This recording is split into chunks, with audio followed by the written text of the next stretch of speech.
Chapter 1090 Reap what you sow _5. Hearing Zhao Ye's voice, the big orange cat appeared extremely excited and quickly jumped into Lu Ye's arms to rub against her. Meow. Silly cat, I didn't expect I could see you again. Woo woo. The person and cat wept together, heads buried in sorrow. This scene startled the two women standing by the door, one fat and one thin. Who could have thought that someone who had been comatose in bed for 2 months could wake up? Especially the fat woman. She turned pale with anxiety. This damn girl, not waking up earlier or later, but just had to do so at this time. Her 50 yuan. What to do now? Marrying off a comatose person to Qiang's father was feasible, since she had no consciousness anyway. But now that she's recovered, what if she doesn't agree? At that moment, the tall, slim woman pulled on the hand of Lu family's sister-in-law and whispered, "Sister-in-law, come outside with me for a moment." Okay. The two women stepped outside. The tall, slim woman handed Lu family's sister-in-law a small paper packet. What's this? Zhao family's sister-in-law looked puzzled at the fat woman. The tall, slim woman glanced around to make sure no one was there, then whispered something into the ear of Zhao family's sister-in-law. Upon hearing it, Zhao family's sister-in-law went pale. What did you say? Can this really work? What are you scared for? Her big brother isn't at home anyway, and besides, everyone in the village knows that Zhao Yu has been bedridden for so long with no hope of recovery. If anything really happens, no one will suspect a thing. All Qiang's father wants is to take a wife. In this remote and impoverished area, it's not unusual for someone to fall ill and never recover. The tall, slim woman had been dealing with human traffickers in recent years, and some traffickers specifically targeted young and pretty girls, feeding them drugs so they couldn't talk, making them easy to dispose of however they wanted. Once you get used to doing certain things, you become numb to them, which is why the tall, slim woman, upon seeing Zhao Yu awaken, immediately handed Zhao family's sister-in-law a packet of medicine. Zhao family's sister-in-law was still a bit afraid. Even though she usually wasn't nice to Zhao Yu, she had never thought about harming her. The tall, slim woman continued, "I'm the one giving you the drugs. Something goes wrong, you'll take the fall. What are you so afraid of? You really have no guts." She said this with impatience. Forget it. If you're not willing, then never mind. They'll find someone else. Upon hearing this, Zhao family's sister-in-law quickly grabbed the tall, slim woman. Can this really be done? The tall, slim woman nodded. Of course it can. You just need to watch her and not let her leave the house today. As long as she doesn't go out, nobody in the village will know she's recovered. Tonight, you put the medicine in her food, and tomorrow morning I'll notify Qiang's father to come take her as his bride. Once the door is closed, there'll be nothing to worry about. After speaking, the tall, slim woman added, 50 yuan. You won't be at a loss. In a household where the annual income doesn't exceed 30 yuan, 50 yuan is indeed a considerable amount of money. Zhao family's sister-in-law nodded. Fine. I got it. What time will you come over tomorrow morning? The tall, slim woman replied, I haven't figured out the exact time yet. When we come over, we'll set off firecrackers. I'm going now. Wait a second. Zhao family's sister-in-law tugged at the sleeve of the fat woman. What's up? The tall, slim woman turned around, puzzled. Zhao family's sister-in-law continued, you should at least give me a deposit. How else can I trust you? And my sister-in-law is so beautiful, you should up the price a bit. Otherwise, who would take this risk for you? The tall, slim woman said impatiently, fine, 70 yuan then. They'll give you a deposit of 35 yuan now. Don't be too greedy, there's no more. Zhao family's sister-in-law knew the tall, slim woman's temperament and smiled. Okay. The tall, slim woman took out 35 yuan from her pocket and gave it to Zhao family's sister-in-law, who was overjoyed to receive so much money. With the money in hand, Zhao family's sister-in-law returned to the room with a broad smile and said to Zhao Yu on the bed, You just lay there and don't think about anything. Sister-in-law will make you some delicious food to give you a good nourishment. For some reason, Zhao family's sister-in-law felt something was off as she looked at her sister-in-law. Was strange. Especially her eyes. Pitch black, like bottomless pits, like a little wolf pup ready to pounce as if she could devour someone. If you find any errors, ads pop up, ads redirect, broken links, non-standard content, etc. Please let us know reports so we can fix it as soon as possible. Chapter 1091 Reap what you sow _6. Zhao family's sister-in-law already had a guilty conscience, and now she became even more frightened. Why don't you sleep first? Sister-in-law will head out first. Watching Zhao family's sister-in-law's retreating figure, Zhao Yu narrowed her eyes. Wailing sounds? There are too many bad people here, it seems she needs to leave sooner. Otherwise she's in for a rough time. Sigh. She really misses Yang Yang. If Yang Yang were here she would definitely protect her. Indeed, the body of Zhao Yu in front of her actually harbors a shameless and narcissistic bird spirit. That is, duo. Zhao Yu clapped her hands, leapt forward, but instead of taking flight she fell flat on her bottom. Bang. Tears sprang from Zhao Ye's eyes. What's going on? Has her flying skill deteriorated? Zhao Yu crawled and scrambled to the mirror, and staring at her reflection she exclaimed in horror, My God! My God! What happened to me? Where are my feathers? My beak? Oh. She was the handsomest in the bird realm, but now turned into this ghastly appearance. How could she charm other birds in the future? She wasn't ready to stop flirting around. What is actually going on? After a good long while, Duo finally came to terms with the fact that she had turned into a human. The owner of this body is called Zhao Yu, 18 years old, motherless since childhood, living with her brother and sister-in-law. Recently her brother went out to work, leaving her to live alone with her sister-in-law. Her sister-in-law treats her terribly, always hitting or scolding her. 2 months ago, Zhao Yu fell from a mountain while picking mushrooms, tragically becoming comatose, and then she turned into Zhao Yu. Meow. A big orange cat patted Zhao Yu with its paw. Silly cat. Zhao Yu bent down to pick up the big orange. Woo. Now that I've become like this, would my mom and her lousy man still recognize me? And Xiaowang, would he recognize me? After speaking, Zhao Yu again looked up at the ceiling and sighed. What should she do now? She's starting to miss Yang Yang more and more. Wondering if Yang Yang misses her dog's son. It wasn't long before night fell, and Zhao family's sister-in-law brought over a bowl of steaming meat soup. You, get up and have some soup. Zhao Yu took the porcelain bowl with both hands. It's a bit hot, I'll drink it later. Does she think him a fool? Does she think I don't know there's something wrong with this soup?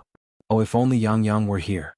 If Yang Yang were here, she'd definitely send this wicked sister-in-law packing. Sigh, how much she misses Yang Yang.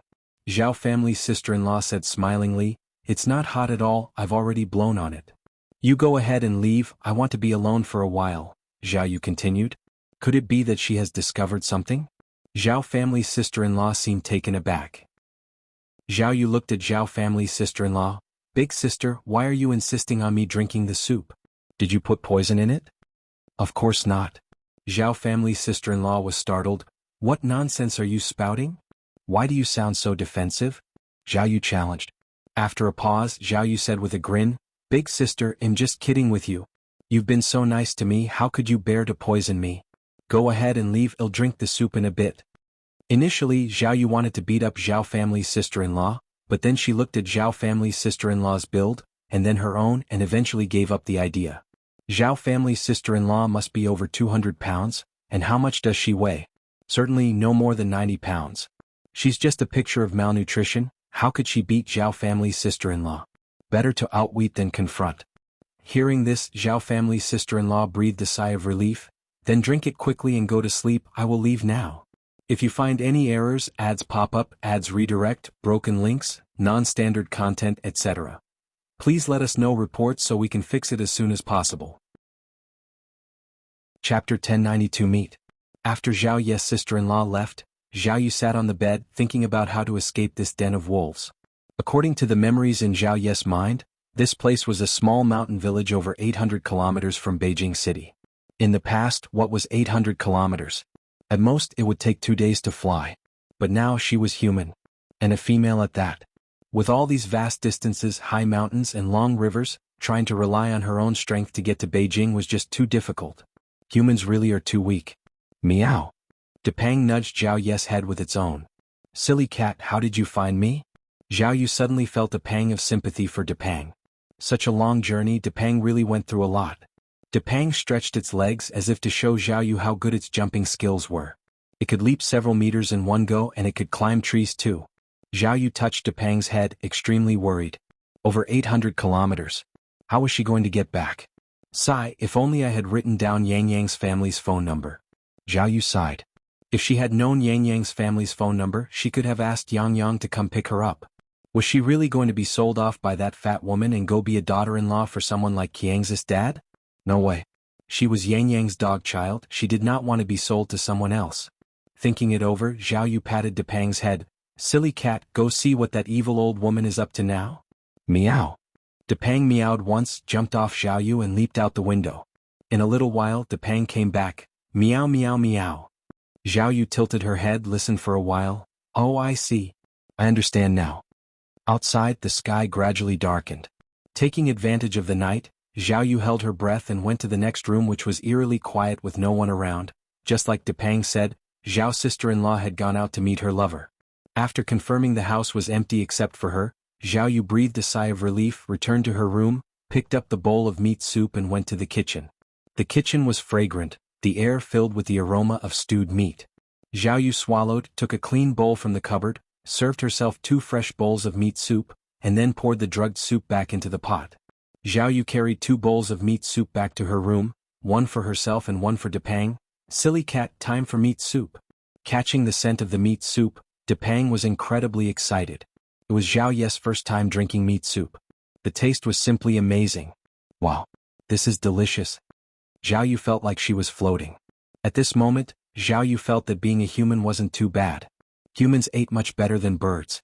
Aside from not being able to fly and not having pretty feathers, humans didn't really have any defects. After finishing the meat soup, Zhao Yu felt energized, snuck back to Zhao's sister-in-law's room, and rummaged through her belongings. Deciding to run away, how could she do it without any money? In Zhao Ye's memory, Zhao's sister-in-law had quite a stash of private money hidden away. About 10 minutes later, Zhao Yu finally found Zhao's sister-in-law's secret stash, along with the 35 yuan given by the matchmaker, totaling over 90 yuan. Zhao Yu did not leave a single cent for Zhao's sister-in-law, and before leaving she even took a kettle and 2 pancakes.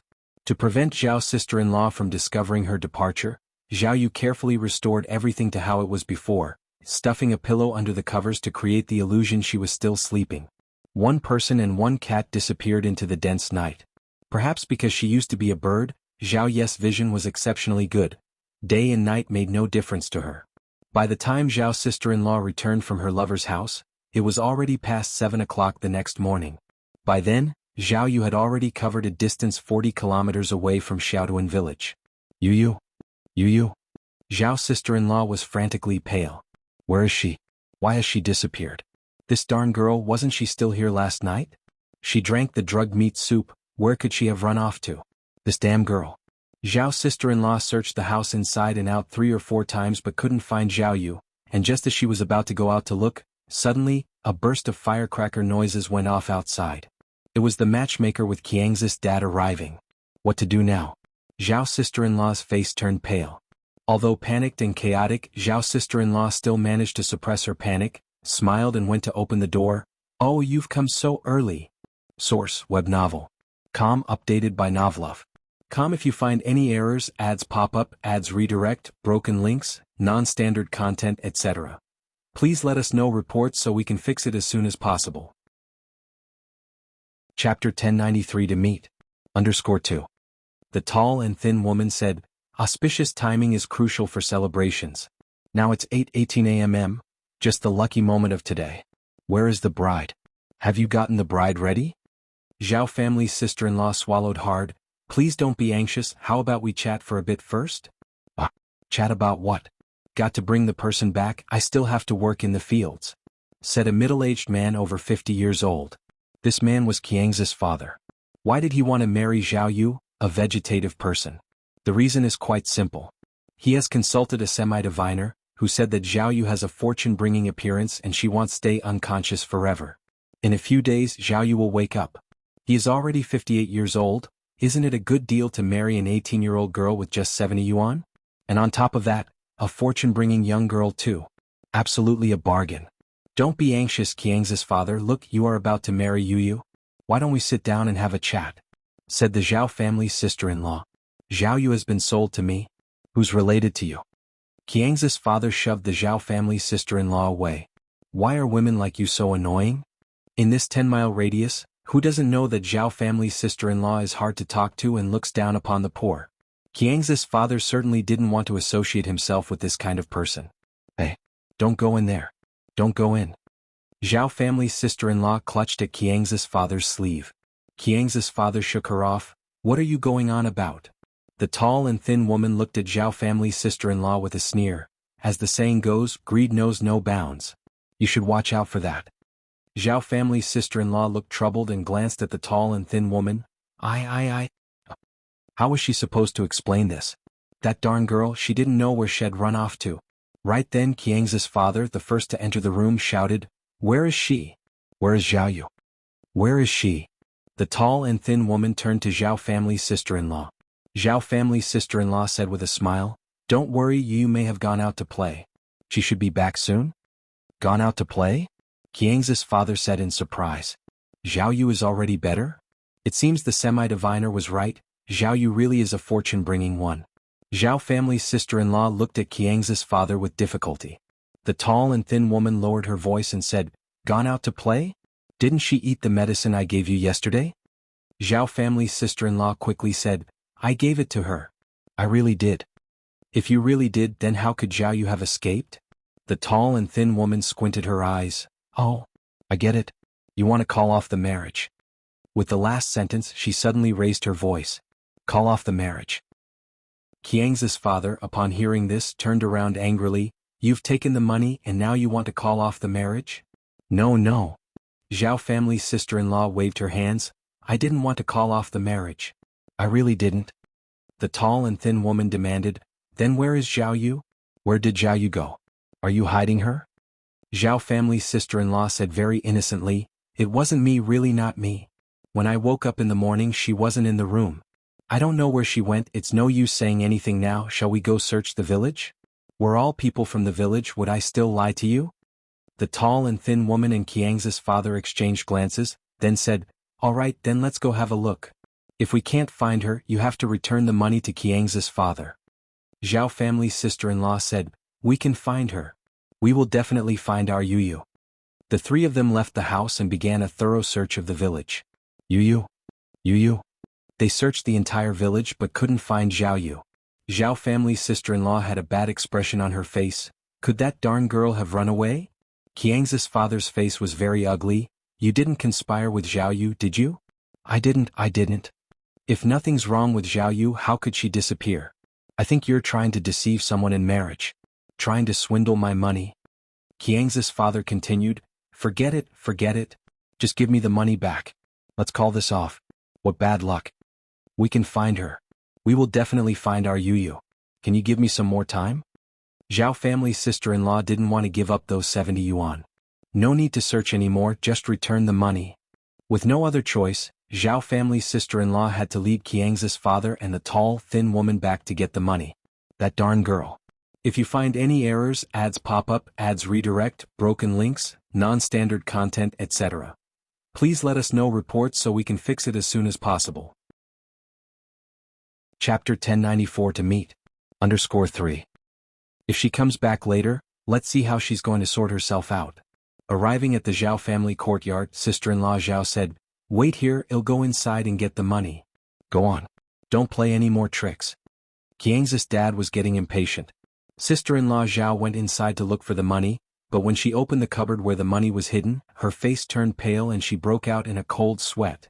"Oh my God. Where's her money? Where is it? This is all her savings. Oh Lord above. I can't go on living." Sister-in-law Zhao sat on the ground crying her heart out. "Who is the wretched thief who stole my money?" Qiang's dad and the tall slim woman exchanged a look. Seeing the bad omen in each other's eyes, they hurried inside only to find sister-in-law Zhao sitting on the ground, sobbing uncontrollably. Qiang's dad said angrily, "You're doing this on purpose, aren't you? First the person is gone, now the money too. I'm going to report you for fraud." Sister-in-law Zhao cried as she said, "It wasn't on purpose. My money is truly gone. Would I joke about something like this? If I'm lying, may lightning strike me down. Oh, you cruel bastards, thinking you can bully me because the men of our house aren't home. Oh my God. I can't go on living, can't go on." When it comes to making a scene, sister-in-law Zhao is second to none if she claims first place. Qiang's dad and the tall slim woman had no choice but to let her sign an IOU. Now back to Zhao Ye's side. Because this is a mountain village, transportation is mostly on foot, and communication relies on shouting. In the afternoon, Zhao Yu and Depang encountered an ox cart on the road. Zhao Yu waved to the ox cart. Old grandpa, could you give us a ride?" The old man driving the ox cart immediately pulled on the reins and asked with a smile, "Little girl, where are you heading?" Zhao Yu tilted her head to think for a moment. We're going to the county town." They needed to transfer to a bus in the county town before they could take a train. Zhao Yu had a clear goal. "Going to the county town, huh?" said the old grandpa, stroking his beard. "We might not be heading to the county town, but I can take you to Wuxia town, and from there you can take a bus to the county town. By the way, little girl, isn't there supposed to be one more person with you?" "There is one more right here." Zhao Yu bent down to pick up Depang. The old grandpa laughed. "Ha! You're quite an interesting little girl." He had thought Zhao Yu had a companion when she said we. He didn't expect her companion to be a cat. Zhao Yu, holding Depang, got onto the ox cart. "Depang will be able to go home soon." The old grandpa chuckled. "Can this cat of yours understand what you're saying?" Zhao Yu nodded. "Yes. Of course. Our silly cat is not your ordinary cat. If you already call it a silly cat, how extraordinary can it be?" This little girl seems a bit naive. The old grandpa then asked, "Little girl, what are you going to the county town for? Why are you out here alone?" He thought Zhao Yu didn't look that old, at most 17 or 18 years old. Out alone, can her family rest at ease? "I'm not out here alone. I have Depang with me," said Zhao Yu. "Who's Depang?" asked the old grandpa. "Is this old grandpa dense? Can't he see the silly cat in her arms?" Zhao Yu continued, "Depang is this one." Hearing this, the old grandpa laughed even more joyously. This little girl was really too much fun. "Coming out with it, are your parents not worried about you?" the old grandpa asked. Zhao Yu said, "My dad, that damned man, is busy all day and doesn't care about me.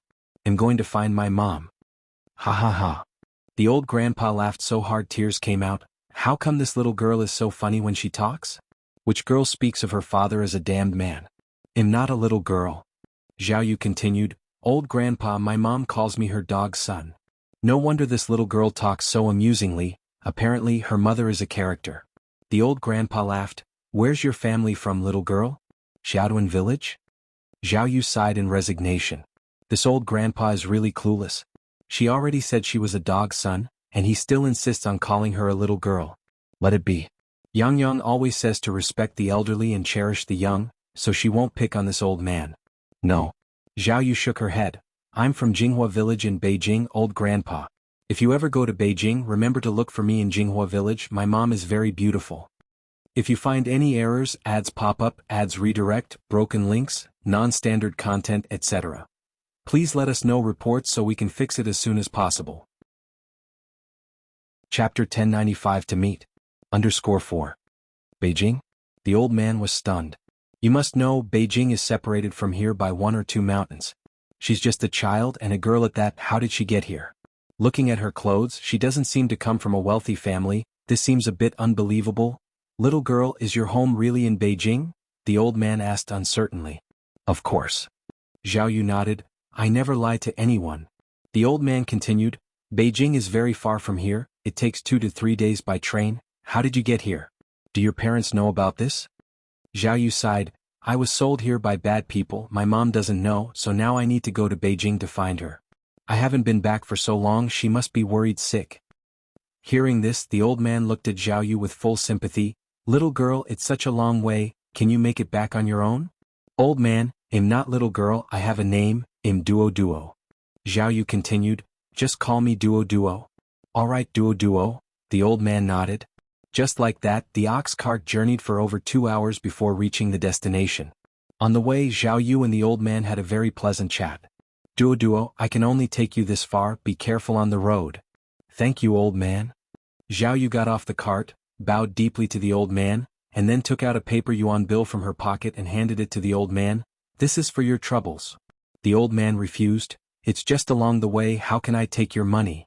Moreover, since the girl had been sold here, he couldn't possibly take her money.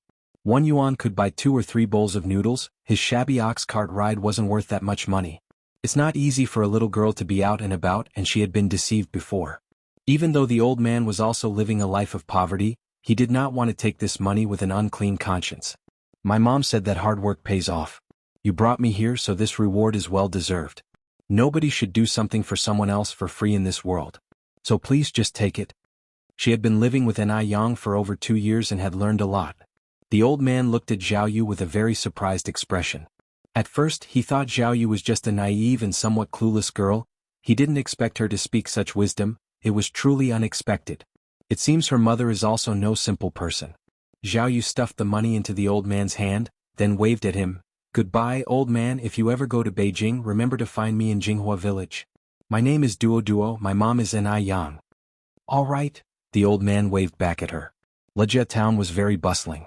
It was nearly 180 kilometers away from Xiaoduan village, so Zhao Yu was also worried that sister-in-law from the Zhao family might come looking for her. By now it was already dark, so Zhao Yu decided to have some food first, get a train ticket, and then find a place to sleep for the night, setting off early the next morning. There was a lot of food in town. Zhao Yu ordered 3 bowls of noodles. 1 bowl for Depang, 2 for herself. After finishing the noodles with food in her belly, she had more energy in her body. After some inquiring, Zhao Yu finally found the train station.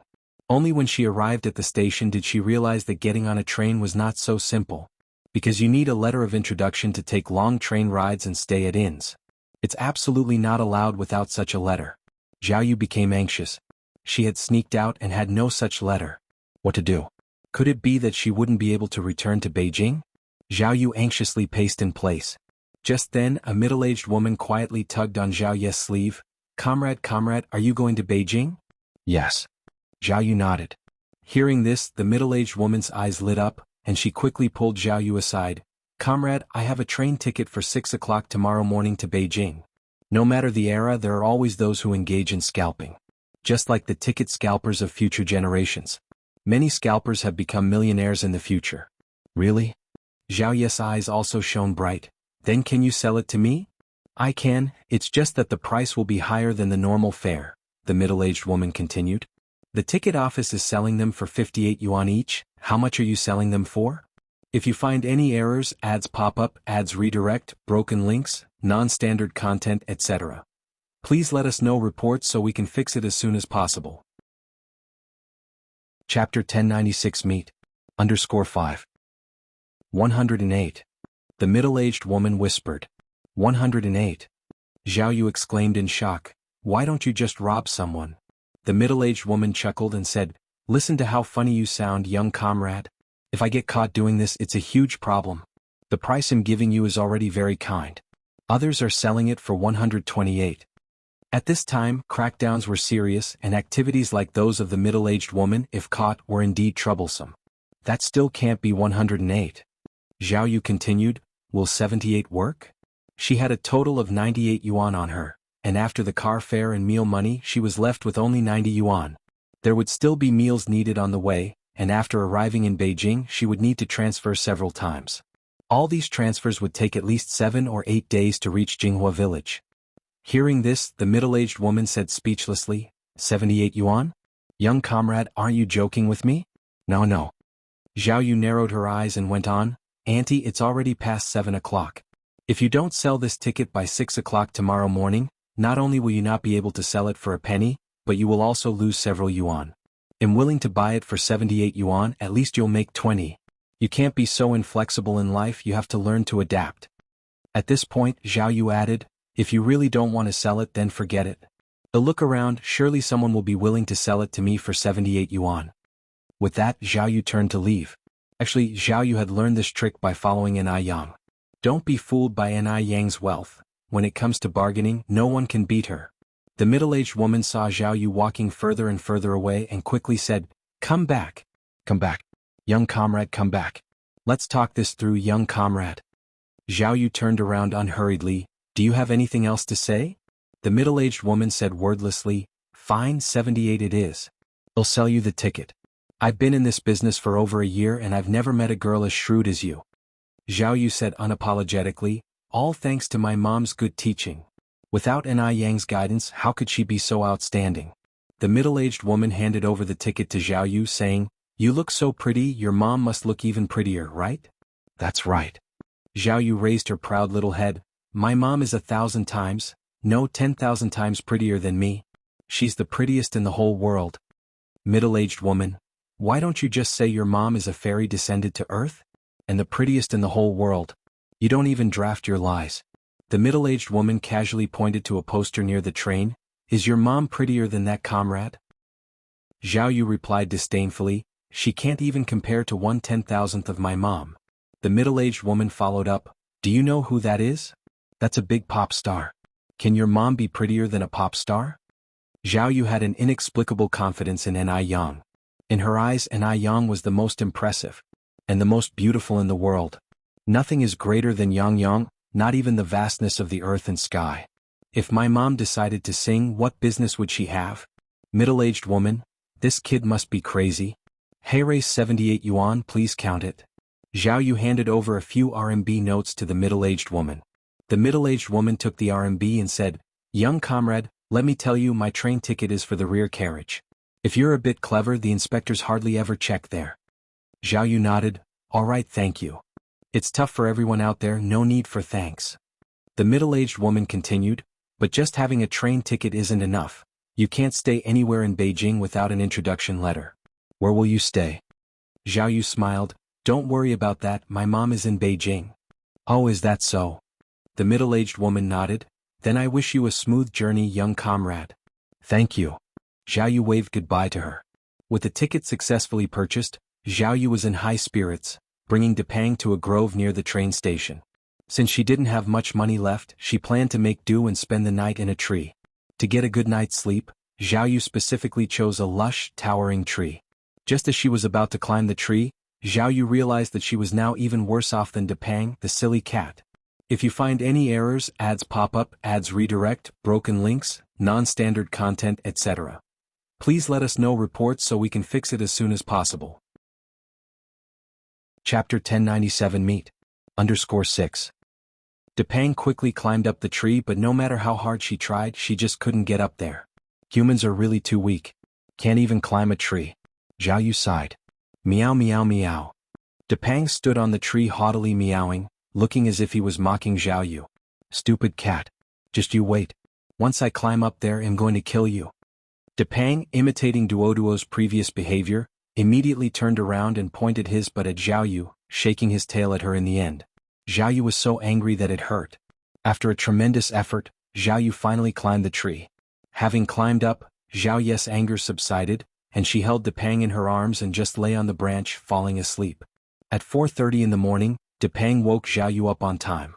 Zhao Yu hurriedly climbed down from the tree, found a river to wash up a bit, then went to the town to buy some dry food to take along, and by the time she got to the train station it was a bit past 5:40, and she successfully found her carriage.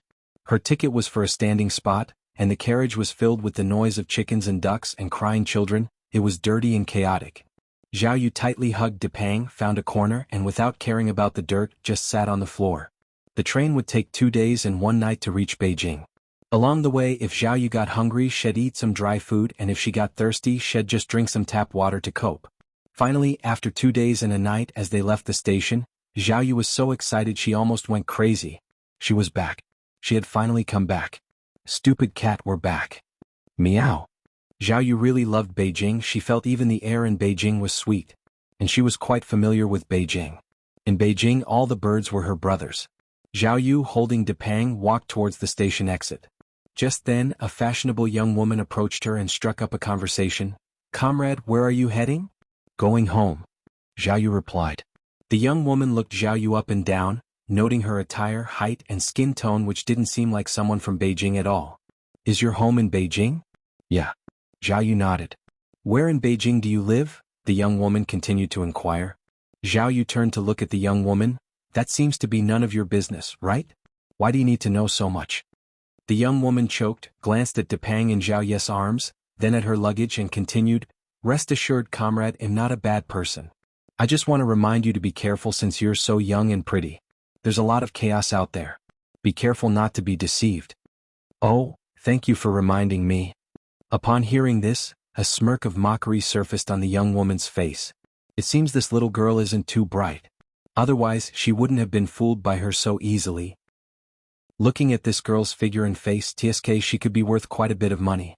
This trip to the station really paid off. The young woman continued, Are you heading to the city center? I'm going there too, how about we go together? It's not safe to be alone, it's better to have someone with you. Honestly, my home is also in Beijing, I'm quite familiar with this place, but after all, I am a woman. Zhao Yu hesitated for a couple of seconds, then said, All right. She figured the other party was also a woman, and a pretty one at that. She probably wouldn't have any bad intentions, right? Let's go then. Do you know where the station is? The young woman comfortably took hold of Zhao Ye's hand. Zhao Yu nodded. I think it's over there. Right, Tang Hong, you can just call me Sister Tang. What's your name? Zhao Yu said, Duo. The two of them got on the bus together. They were in the western part of Beijing and wanted to go to the city center in the northern part. It was afternoon now, so they would need to stay at an inn for the night. Zhao Yu had no money and no introductions, so naturally she could not afford to stay in an inn, but Tang Hong had both money and connections.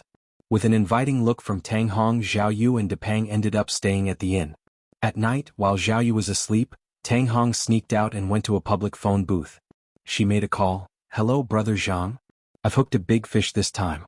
Young and beautiful and a bit naive. It's unclear what the person on the other end said, but Tang Hong continued, we should arrive in the city center the day after tomorrow afternoon. You guys can just meet and support me there. Okay, then he'll hang up. After hanging up, Tang Hong returned to sleep as if nothing had happened. The next day, Zhao Yu and Tang Hong continued their journey by bus. Along the way, Tang Hong was extremely warm-hearted, like a caring older sister, buying food and drinks for Zhao Yu, who formed a very good impression of her and was completely unguarded. Zhao Yu even told Tang Hong about her mom, who was incredibly formidable, wealthy, and beautiful. To this, Tang Hong thought Zhao Yu was just bragging. If Zhao Yu's mom were really that wealthy, beautiful, and formidable, Zhao Yu wouldn't have ended up in such a state. The clothes she was wearing were patched all over. After 3 days of hard travel, they finally arrived in the city center. Seeing the familiar city center, Zhao Yu's eyes brimmed with excited tears. Now she finally felt a sense of belonging. My mom used to say there's no party that doesn't end. Sister Tang, we've reached the city center, let's part ways here. Oh, Sister Tang, leave me your address, I'll come see you after I meet my mom. Tang Hong said with a smile, Duo, my home is nearby. We haven't eaten since we got off the bus, why don't you have a meal before you go back? You've come all the way to Beijing, what's a little more time? Zhao Yu hesitated, but my mom will be worried, Tang Hong continued, she won't mind waiting a bit longer, Duo. I really see you as my little sister. What, do you look down on me as your sister? No, not at all, Zhao Yu immediately denied, I didn't mean that. Tang Hong, holding Zhao Ye's hand, said, then come to my house with me. We've been on the bus for so many days, we're dirty and smelly. You haven't seen your mom for such a long time, do you really want your mom to see you like this? Come to my house, let's take a shower and have a meal and then I'll go with you to your house. Didn't you say your mom is very beautiful? Let me see for myself later. Zhao Yu was completely persuaded, okay. Let's go to your house first. Hearing this, the corners of Tang Hong's mouth curled up with a triumphant smile. The naivete of this young girl days. So foolish. Brother Zhang and others were waiting at the rendezvous point for her. Once there, Zhao Yu would have nowhere to cry for help. My house is this way, follow me. Zhao Yu followed beside Tang Hong. Just then Zhao Yu suddenly saw a familiar silhouette. Wearing a white t-shirt, jeans and white sneakers. Although she rarely dressed like this, Zhao Yu recognized her instantly. That was Yang. Oh my god. Mom? Afraid that Yang might disappear on the spot, Zhao Yu ran over like lightning and embraced Yang, crying, Woo! Mom, I finally found you. Mom? Yang, embraced suddenly by Zhao Yu, was a bit stunned. Whose silly child is this? If you find any errors, ads pop up, ads redirect, broken links, non-standard content, etc. Please let us know reports so we can fix it as soon as possible. Chapter 1098 Mom Xiaowang bullies me. Zhao Yu cried out in excitement. Just a bit more and she might never have seen Yang again. Thinking of what she had been through these days, Zhao Yu felt even more aggrieved. Mom, I really missed you so much. Yang looked at Zhao Yu confused and said, You must have mistaken me for someone else? I'm not mistaken. You are my mom. Zhao Yu hugged Yang tightly, unwilling to let go. Yang had a tearless cry on her face. She really didn't have such a grown daughter. Just when Yang was puzzled, Zhao Yu added, I am Duo. I am your dog's son Duo. Mom, don't you recognize your dog's son? Dog's son? Duo? Yang was startled. Is this really Duo? But how did Duo turn out like this? Is this a joke? A bird turning into a human? This seems a bit fantastical. For a moment, Yang was somewhat unable to distinguish what's real. Zhao Yu then said, I know you won't recognize me since I've changed like this, but I am really Duo. Mom, look, that's the silly cat. It was the silly cat who found me. Depang sitting on the ground meowed calmly. Depang? And Yang was startled again when she saw Depang. Though all orange cats look similar, Yang had spent so much time with Depang that she recognized him at a glance. Yang looked at Zhao Yu, are you really Duo? Really? Zhao Yu nodded eagerly, I really am your dog's son Duo? Yang had been reborn once after all. In this world where rebirth itself could happen, wasn't a bird turning into a human also possible? After all, the world is full of wonders. But still, she felt this matter was a bit fantastical. Seeing that Yang still seemed a bit incredulous, Zhao Yu leaned into Yang's ear and whispered, Mom, you have a small red mole on your back shoulder blade, right? Because Yang was so pale, that small red mole was particularly conspicuous, like a red plum amid pristine snow. But this red mole, apart from Tsuehua, no one else knew about it, not even Mo Chishan. It was because of an accident when Yang was changing clothes that Duo sneaked a peek, so she knew it very clearly. Upon hearing this, Yang stared at Zhao Yu in amazement.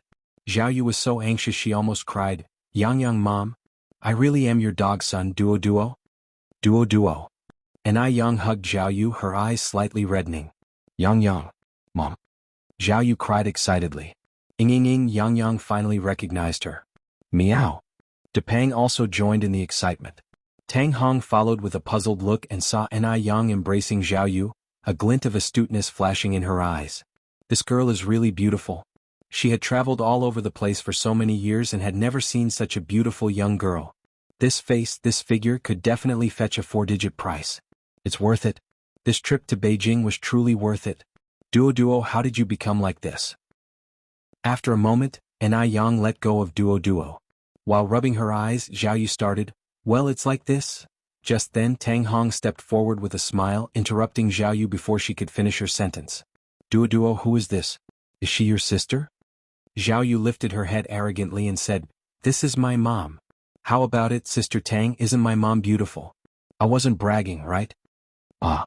Tang Hong said in surprise, she's your mom? You're not joking with me, right? Yang looked barely 18 or 19 years old. It was impossible for her to be Zhao Yu's mom. I'm not joking with you. She is my mom. Zhao Yu hugged Yang's arm. Mom, isn't that right? Yang gave a polite yet awkward smile. Right? I am her mom. Well, this feeling of being upgraded to a mom is quite good after all. Tang Hong swallowed. Well, you really look young. Thank you. Zhao Yu continued. By the way, Yang, let me introduce you. This is Tang Hong, she took good care of me all the way. I am Yang, thank you for taking care of our dog. Yang reached out her hand proactively toward Tang Hong. Tang Hong grasped Yang's hand. Mutual help is what we should do, don't mention it. Yang's hand was delicate and soft, like a fine piece of suet jade. An older person would not have such hands. Besides, what does her age matter? As long as she looks beautiful and can fetch a good price. Tang Hong squinted her eyes and continued, Mom of Duo, I just talked to Duo about visiting my house. Why don't you come along too? My house is nearby.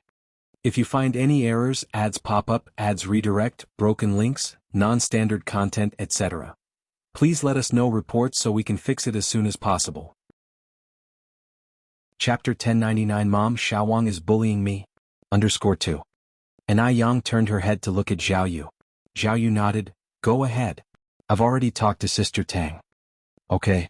Let's go this way. Cross the intersection ahead and just walk a bit further to get there. Tang Hong led the way, and in a corner invisible to Yang and Zhao Yu, she secretly made eye contact with the man standing by the roadside. The man, catching Tang Hong's glance, immediately threw away his cigarette butt and quickly ran across the street. Yang glanced sideways at Zhao Yu and whispered, Doggy, this friend of yours seems a bit weird. Where did you meet her? Zhao Yu replied, I met her at the bus station. Sister Tang is really nice. She bought me food and even took me to stay at a hotel. Before I knew Sister Tang, I could only sleep on trees at night. Yang patted Zhao Yu on the shoulder, Doggy, you've had a tough time. Now it wasn't convenient here, otherwise Yang really wanted to ask her what exactly had happened during this time. About 15 minutes later they arrived at Tang Hong's place. The location was rather remote, and the environment wasn't very good. Tang Hong lived on the first floor. Duo's mom, this is my home. Stand here for a moment, I'll go knock on the door. Zhao Yu nodded, yeah, go ahead. Tang Hong went over to knock on the door. Mom, big brother, second brother, third brother. And back, hurry, open the door. The person who opened the door was an elderly person with graying hair, who looked kind and gentle like the old grandma next door, very affable. Hong Hong is back. Come in, these are your friends, right? Come in together. Tang Hong's home was also very cozily decorated. After entering, the elderly person busied herself offering water to Anai Yang and Zhao Yu. On the sofa in the room there sat 3 burly men. Tang Hong took the initiative to introduce them. Duo's mom, Duo, these are my big brother, second brother, and third brother. Anai Yang nodded politely, hello. Zhao Yu also followed and greeted them. Tang Hong continued, Duo's mom, please don't be shy, have a seat. Anai Yang always felt that there was something odd about this house. After sitting for a while, she stood up and said, I need to go to the bathroom. The bathroom is over here. Tang Hong stood up to show Anai Yang the way. Anai Yang entered the bathroom and locked the door from the inside. Outside, Zhao Yu was holding Depang and chatting happily with Tang Hong. Zhao Yu, engrossed in talking to Tang Hong, failed to notice that the gazes of Tang Hong's 3 brothers were subtly glancing towards the bathroom. After a moment, Anai Yang came out of the bathroom. Just at this moment, Tang Hong's mother brought over several cups of brown sugar water. In the 1980s, brown sugar water was a rare treat, only brought out to welcome esteemed guests. Zhao Yu, completely unguarded against this kind and gentle old lady, picked up the brown sugar water and started to drink. Wait a second. Anai Yang suddenly reached out to stop Zhao Yu. What's wrong? Zhao Yu asked, puzzled. Anai Yang said, this sugar water is very hot. Drink it later. It's not hot. Zhao Yu didn't understand immediately and said as she was about to gulp down the bowl of sugar water. She really loved sweets too much. Anai Yang suddenly became serious. I said it's hot, put it down. Seeing Anai Yang like this, Zhao Yu immediately put down the bowl. Right, it's scalding hot, I'll drink it later. Tang Hong, smiling, picked up the sugar water and took a sip. It's not hot at all. Duo's mom, please don't be shy. Is that so? Anai Yang raised her eyebrows slightly. Duo's mom, what do you mean by this? Tang Hong stood up and looked at Anai Yang. At this moment, Tang Hong's 3 brothers also stood up, looking like they were ready to fight. It wasn't apparent when they were sitting, but once they stood up, Zhao Yu was startled. Tang Hong's 3 brothers, not only were each of them stout men, but they were all over 1.80 meters in height. With stern and fierce expressions, they looked menacing. In fact, these were not Tang Hong's brothers at all. They were Tang Hong's accomplices. The 5 of them, posing as a family of 5, had deceived countless young girls over the years. Sister Tang, you drugged the sugar water. Zhao Yu looked at Tang Hong. At this moment, Tang Hong's mother immediately locked the door from inside and drew all the curtains in the room, while Tang Hong also showed her true colors. This sugar water, will you drink it yourselves or do we have to force feed you? If you find any errors, ads pop up, ads redirect, broken links, non-standard content, etc. Please let us know reports so we can fix it as soon as possible. Chapter 1100 Mom Xiaowang is bullying me. _3. Zhao Yu never expected the kind and gentle Tang to become like this. This reminded her of Wu Yenyun. Initially it was because she trusted Wu Yenyun too much that she ended up losing her life to him. You lied to me. Tang Hong, you actually lied to me. Zhao Yu, furious, hands on hips, pointed at the people in the room. You are all dead today. Dare to bully me, my mom won't let you off today. Tang Hong sneered and the 3 strong men exchanged glances. The 3 strong men, in perfect coordination, rolled up their sleeves revealing muscular arms, and walked over with fierce expressions on their faces. It looked a bit scary. Any one of these 3 men could probably lift her up with one hand. Zhao Yu, frightened, quickly hid behind Anai Yang. Mom, go for it. But with Anai Yang around, Zhao Yu wasn't scared at all. She was extremely grateful to have met Anai Yang on the street, otherwise she would have been tricked again. She couldn't beat these 3 strong men. Thank goodness. Thank goodness she still had someone to rely on. This feeling of having support was truly great. Tang Hong said with a smile, the wise adapt, you can't escape today. If you cooperate well you might suffer less physical pain. Zhao Yu peeked out from behind Anai Yang. It's still undecided who will suffer physical pain. Tang Hong, I'm giving you a chance now, you better kneel down and beg my mom for forgiveness, otherwise, my mom will not be polite. Tang Hong's face was full of disdain. Just with her? Although Ni Yang looked beautiful and had a good demeanor, she was after all just a girl. A girl, could she beat 3 strong men? Finishing her words, Tang Hong continued, "Be careful when you start, don't hit the face. They rely on their faces to raise their prices." Got it? One of the strong men looked back at Tang Hong. Tang Hong picked up a cup, turned and sat on the sofa. She was a compassionate person and couldn't stand to watch violent scenes. Bang! Just then, a loud noise suddenly erupted in the room. Tang Hong was startled, the sugar water in her cup splashed onto her hand, and she turned to look behind, completely stunned. Was she seeing an illusion? Just then Ni Yang performed a beautiful backspin kick, striking the chins of 2 strong men in a combo, lightly lifting them. Bang bang, great, awesome. Zhao Yu stood behind cheering Ni Yang on. "Bring the rope over and tie them all up." Okay. Zhao Yu immediately ran to get the rope. Tang Hong knew she had stirred up trouble.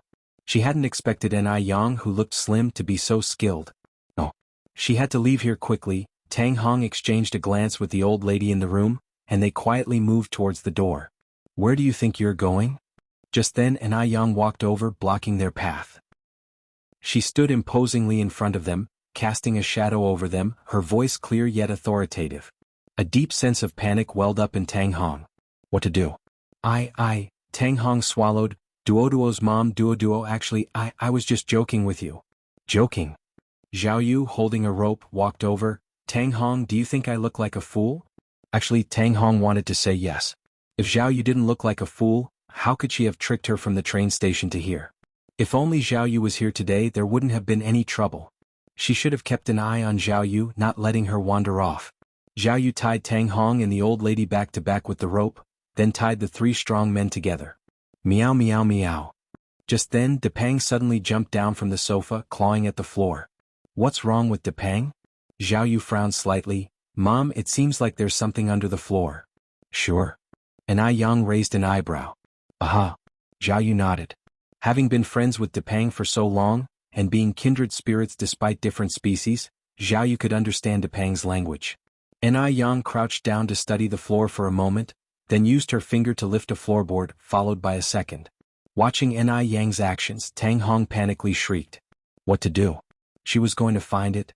If you find any errors, ads pop up, ads redirect, broken links, non-standard content, etc. Please let us know reports so we can fix it as soon as possible. Chapter 1101 Mom Xiaowang is bullying me. _4.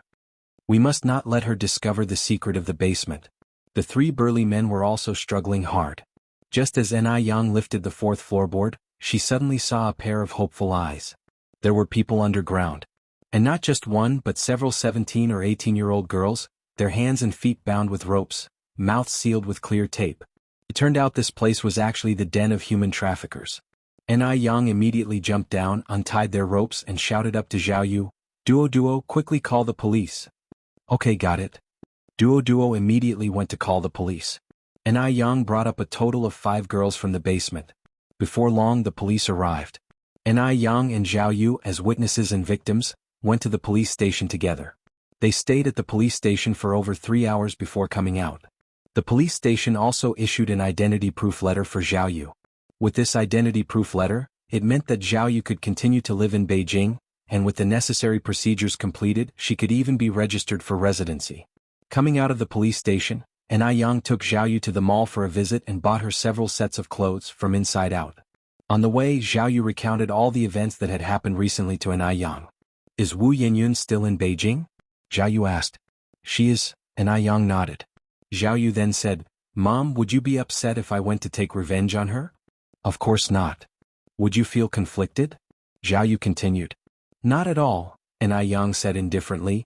"Wu Yenyun and I no longer have any relationship, so whatever you do, I will not get angry nor will I be conflicted." "Really?" Zhao Yu asked incredulously. "But she is your sister after all." The corners of Ni Yang's mouth curved up in a very slight smile. "I have no sisterly fate with her, Duo. There's a life debt between you and her, so whatever you do, I won't get angry and I won't stop you." Having said this, Ni Yang paused and then added, "But, Duo, there's one thing I want to tell you. You are a person, this is a human society, and it's a society ruled by law. If you take a life, you will pay the corresponding price. I don't want you to sacrifice yourself for the sake of Wu Yenyun." Zhao Yu nodded. Yeah, I know Yang Yang, don't worry, I won't overdo it. Knowing that Ni Yang wouldn't interfere with her matters with Wu Yinyun, Zhao Yu relaxed considerably. Her biggest fear was that Ni Yang would be caught in the middle and feel conflicted. In no time at all, they returned to Jinghua village. Depang hadn't been back to Jinghua village for a long time, so he ran straight to Zhao Shuyu's place ahead of time. When Zhao Shuyu saw Depang, her eyes turned red with excitement, and the cup in her hand dropped to the ground. Depang. Silly Depang. Where have you been all these days? Depang jumped into Zhao Shuyu's arms, meowing non-stop, like a spoiled child. Zhao Shuyu wiped her eyes and continued, Depang, there have been mice in the house since you weren't home, you can't run around anymore. Meow. Ni family. Little Ni Yun was fertilizing the flowers and plants in the courtyard with grandfather Zheng. Grandpa. Little Yunya. Zhao Yu rushed over and hugged little Ni Yun tightly. She was too excited and Ni Yang couldn't even stop her. Grandfather Zheng got startled. Who are you? Little Ni Yun was also confused. Sister, who are you? Ni Yang walked over from behind. Grandpa, this is Zhao Yu, she's also my goddaughter, her nickname is Duo Duo, you can call her Duo Duo or Yu Yu. Goddaughter Duo Duo? Ni Yang was so young, how could she have a goddaughter already? And she shares the same name as Duo Duo? For a moment, Grandfather Zheng was bewildered. Yang, what exactly is going on? Grandfather Zheng pulled Ni Yang aside and asked quietly. Ni Yang said, Don't worry Grandpa, Duo Duo is not a bad person. Her parents are both gone, and she was almost fooled by human traffickers in the city center. I happened to pass by and called the police. At the police station she saw that I looked similar to her deceased mother, so she clung to my leg calling me Mom. The police also said she was very pitiful with nowhere to go, so they issued an identity proof and let me take her home. Really? Grandfather Zheng felt there was more to the story. If you find any errors, ads pop up, ads redirect, broken links, non-standard content, etc. Please let us know reports so we can fix it as soon as possible. Chapter 1102 Mom, Xiaowang is bullying me. _5. He always felt like he had known Zhao Yu for a long time. Seeing Zhao Yu always gave him an inexplicable sense of warmth, and Zhao Yu was very familiar with them, calling him Grandpa and Little Yunyun right away. How could someone be this way upon first meeting? But old Master Zheng just couldn't remember where he had seen Zhao Yu before. Being a lifelong materialist, old Master Zheng never expected that this Zhao Yu in front of him was the former Duo Duo. Despite his doubts, old Master Zheng didn't say much more because he trusted Ni Yang to handle things appropriately and wouldn't have brought Zhao Yu back without a reason. Sister, are you my sister's goddaughter? Little Ni Yun asked Zhao Yu. Zhao Yu nodded. Little Ni Yun held her chin and thought for a moment, then said, Then you can't call me Little Yun Yun. Why? Zhao Yu responded, Doesn't everyone call you Little Yun Yun? She used to call her that too. Little Ni Yun put her hands on her hips, assuming a grown-up demeanor and said, According to seniority, you should call me Little Aunt. Recording this, Little Ni Yun turned to Ni Yang. Sister, am right, aren't I? Ni Yang smiled and nodded, Yes, you're right. But you are younger than me. Zhao Yu expressed her dissatisfaction. I don't want to call you Little Aunt. Little Ni Yun snorted, But my seniority is higher. Be good, call me Little Aunt and I'll give you candy. Saying this, Little Ni Yun theatrically took out her only candy of the week. Seeing the candy, Zhao Yu's eyes lit up as she quickly took it. Thank you, Little Aunt. You're so kind. Zhao Yu knelt there while Little Ni Yun stood on tiptoe, patting Zhao Yu's head. Good girl. Ni Yang. Back inside, Zhao Yu warmly greeted Old Lady Shangguan and Old Lady Zheng. Old Lady Zheng and Old Lady Shangguan were also puzzled. Ni Yang repeated the explanation she had given to the two elders. Like old Master Zheng, the two elders felt a strange affinity for Zhao Yu and immediately welcomed her arrival. That evening Ni Tsuehua and Shangguan Dehui also returned. Ni Yang introduced Zhao Yu to Ni Tsuehua and Shangguan Dehui. Ni Tsuehua and Shangguan Dehui, suddenly becoming grandparents, were also somewhat bewildered. Ni Tsuehua pulled Ni Yang aside. Yang, are you serious? Are you really accepting Duo Duo as your goddaughter? Of course I am, Ni Yang nodded. Do I look like I'm joking? Ni Tsuehua continued. It seems to me she's about your age. You're an unmarried young lady and having a little girl call you Mom, wouldn't that look bad if people saw? Ni Yang laughed. Age and seniority don't matter, and I feel a special connection with Duo Duo. Don't worry Mom, I know what I'm doing. Alright, Ni Tsuehua laughed. As long as you know what you're doing. At dinner, Enai Tsuehua and Shangguan Dehui gave Zhao Yu a big red envelope. Old Lady Shangguan also gave one. Old Master Zheng and Old Lady Zheng gave a gold bracelet. The next day, Enai Yang took Zhao Yu around the village, and everyone came to know that Enai Yang had adopted a beautiful goddaughter. Enai Yang was now the pride of the village, and no one thought there was anything inappropriate about her action. It's just accepting a goddaughter. What's the big deal? The following day, Enai Yang took Zhao Yu to the city. Neither Zhao Yu nor the former duo could read. So Enai Yang wanted to buy some picture books and materials to learn pinyin for Zhao Yu, and since little Enai Yun was also 4 years old this year, she could also learn a bit. Looking at these strange books, Zhao Yu sighed, being human is so hard. Can I not learn these things? Enai Yang raised her eyebrows slightly. No, you must learn. Why? Zhao Yu frowned. I think I'm fine as I am now. Why do I need to learn this? Enai Yang replied, being illiterate is like being blind, you won't even know if someone cheats you. Zhao Yu said, I won't be cheated. Enai Yang smiled and asked, Duo, do you think I look cool and handsome when I drive? Handsome. Cool. The car is faster than birds, how could it not be cool? Enai Yang continued, then do you want to learn to drive? Zhao Yu eagerly nodded, yes. Enai Yang continued, if you want to learn to drive, you must learn to read, otherwise you can't. Really? Zhao Yu asked. Have I ever lied to you? Enai Yang retorted. Zhao Yu hesitated for a moment, then nodded, all right, we'll learn. Enai Yang picked out a lot of books and materials. Coming out of the library, Zhao Yu touched his stomach and said, Mom, I'm hungry, let's go eat. Okay, Enai Yang nodded, where do you want to eat? Zhao Yu said, let's go to Country of Beauties. Back when I was a bird, I saw you and Grandpa do always like to eat there, the food must be really good. Sure, Enai Yang took Zhao Yu to Country of Beauties. Zhao Yu enjoyed the meal immensely. At this moment she had to exclaim, it's so good to be human. To eat all these delicious foods. What's birdseed? What are insects? In front of these delicious dishes, birdseed and insects are just little brothers. Seeing Zhao Yu enjoying her meal, Enai Yang said smiling, eat slowly, no one's rushing you. I'm going downstairs to find Sister Lanji for something, he'll come back up to find you in a bit. Zhao Yu nodded, okay you go. After finishing the meal, Zhao Yu waited a long time without seeing Enai Yang come up, so she had to go down to look for her. Just as she got downstairs, she saw Enai Yang chatting with a woman dressed elegantly. From the side she looked somewhat familiar. Mom? Zhao Yu walked over and called out. Enai Yang glanced back slightly. Have you finished eating? Yep. Zhao Yu nodded and turned to Du Jiao, greeting her out of habit. Hello Jiao. Du Jiao was stunned, looking at Zhao Yu incredulously. How do you know my name? Wait, what did you just call Yang? Mom? She didn't hear it wrong, did she? When did Enai Yang become a mom? And the kid is already this big? Oh my. What did she miss? Enai Yang said smiling, Sister Jiao, let me introduce, this is our family's dog, Zhao Yu, nicknamed Duo. Your daughter? Du Jiao asked uncertainly. Yep, Enai Yang nodded. Du Jiao pinched her own face. Am I dreaming? You're not dreaming, this really is my daughter, Enai Yang said. A myriad of expressions crossed Du Jiao's face. No Yang, whose child is this then? With Peiji? Enai Yang mysteriously said, guess. Du Jiao continued, no wait, if it truly was with Peiji, then the child would have the surname Mo. How did it turn into surname Zhao? As she spoke, Du Jiao seemed to realize something and exclaimed, oh my, you've cuckolded Peiji. Enai Yang chuckled softly, Sister Jiao, what are you thinking? Just then Zhao Yu suddenly saw a familiar figure. Dressed in an old-style cloth robe, striding through the lobby as if leisurely strolling in a garden, refined yet sharp. Little bastard. Zhao Yu ran over and hugged Grandpa Du excitedly. Ah, little bastard, I've missed you so much.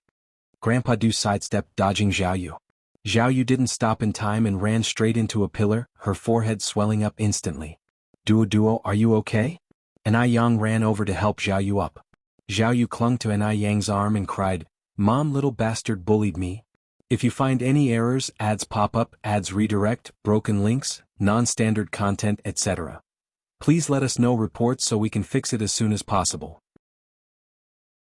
Chapter 1103 Daddy, I've missed you so much. Seeing this scene, Du Jiao was stunned. Di was also somewhat stunned. Why did Zhao Ye's tone sound so familiar? Who is she? And why did she call an I Yang mom? An I Yang helped Zhao Yu up. Does it hurt? Serves you right. Who told you to be so impulsive? It hurts to death. Zhao Yu rubbed her forehead and said, Mom, you have to avenge me. Beat this little bastard to death. It's just too much. To think how much I've missed him and he actually did this. Di walked over to the two of them, pinched an I Yang's wrist through the fabric of her clothing, and pulled her aside, asking in a low voice, Who is she?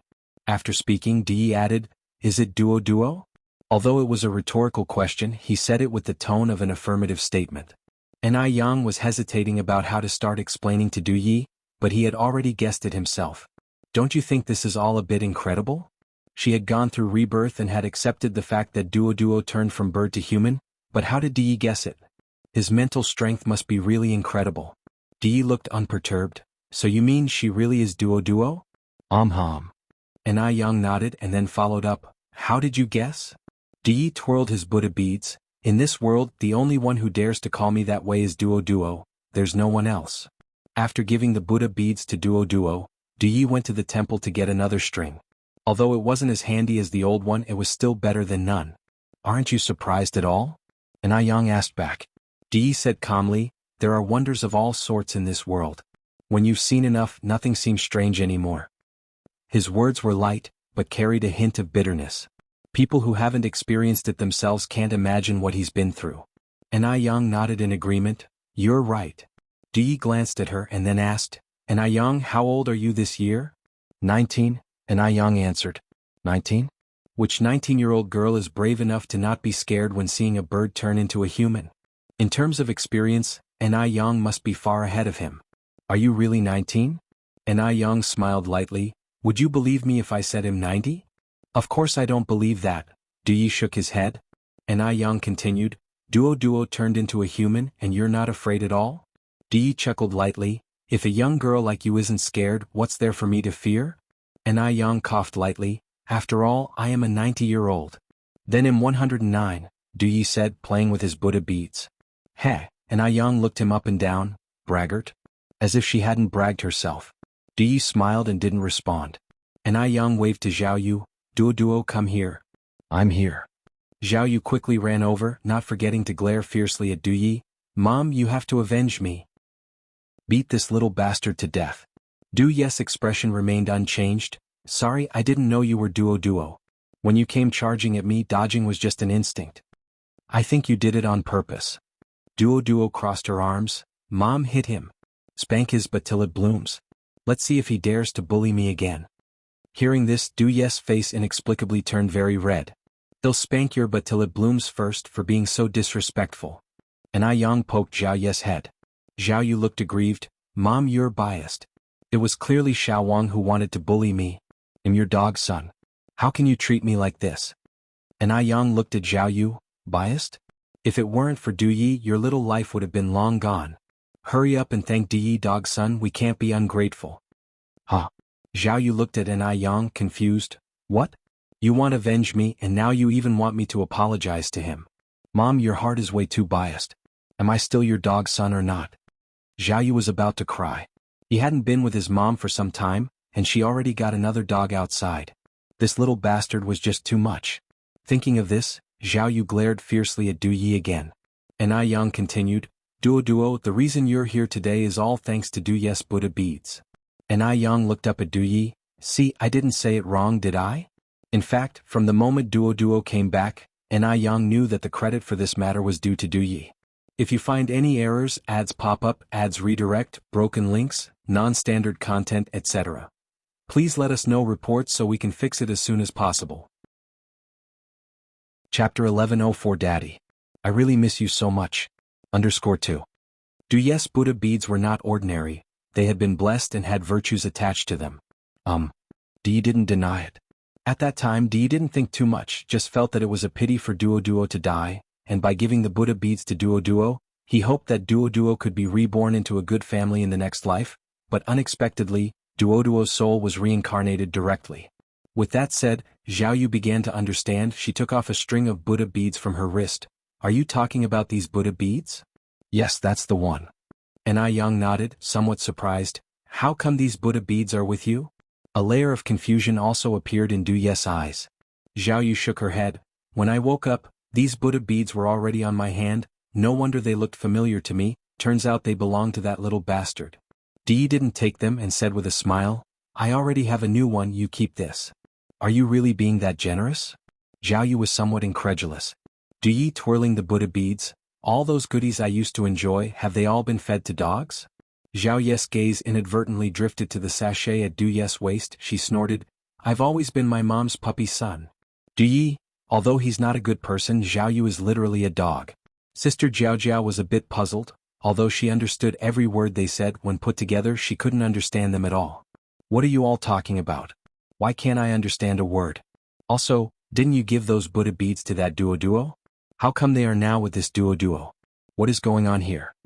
Hearing this, Zhao Ye's expression changed. That duo? Is there another duo besides me? Little bastard, do you have other dogs outside? Du Yi and I Yang changed the subject with a laugh. Actually, I also don't quite understand. By the way, Sister Jiao Jiao, have you all eaten yet? Sister Jiao Jiao shook her head. We were just about to go up and eat. What about you? I and Duo have already eaten, and I Yang continued. Then you go up and eat, Duo and I will head back first. Okay. Sister Jiao Jiao nodded. And I Yang took Zhao Yu and left. Just then, Sister Jiao Jiao, as if suddenly remembering something, suddenly grabbed an I Yang's wrist. Yang, wait a moment. What's wrong? And I Yang looked back slightly. Sister Jiao Jiao continued, Who is Duo's father? And I Yang looked at Zhao Yu with a smile. Duo, who is your dad? Zhao Yu said, My dad is surely that dog man Mo Qishan. Sister Jiao Jiao was taken aback, staring at the backs of An Yang and Zhao Yu for a long time before reacting, pulling Du Ye's sleeve. Do you think Duo really is Yang and Peiji's child? Something about this felt odd to her. It's just too strange. Du Yi kept a straight face. You guess. Sister Jiao Jiao said speechlessly, If I could guess, would I still ask you? Du Yi, sister, do you know how pigs die? How? Du Yi answered seriously with 3 words, died of stupidity. Sister Jiao Jiao was even more confused. Why would it die of stupidity? Du Yi looked at Sister Jiao Jiao, shook his head helplessly. At that moment, Sister Jiao Jiao suddenly realized, Hey! You're calling me a pig indirectly. You're the pig. Your whole family are pigs. Du Yi said indifferently, My whole family includes you too. Sister Jiao Jiao, her brother has really become more cunning, managing to insult someone without a single curse word. After leaving the fragrance place, An Yang took Zhao Yu for a round at the noodle restaurant. She planned to train Zhao Yu into a competent businessman and then hand over part of the noodle restaurant and milk tea shop business for her to manage. Otherwise, it was really too tiring for her alone. Unfortunately, Zhao Yu did not have a business mindset.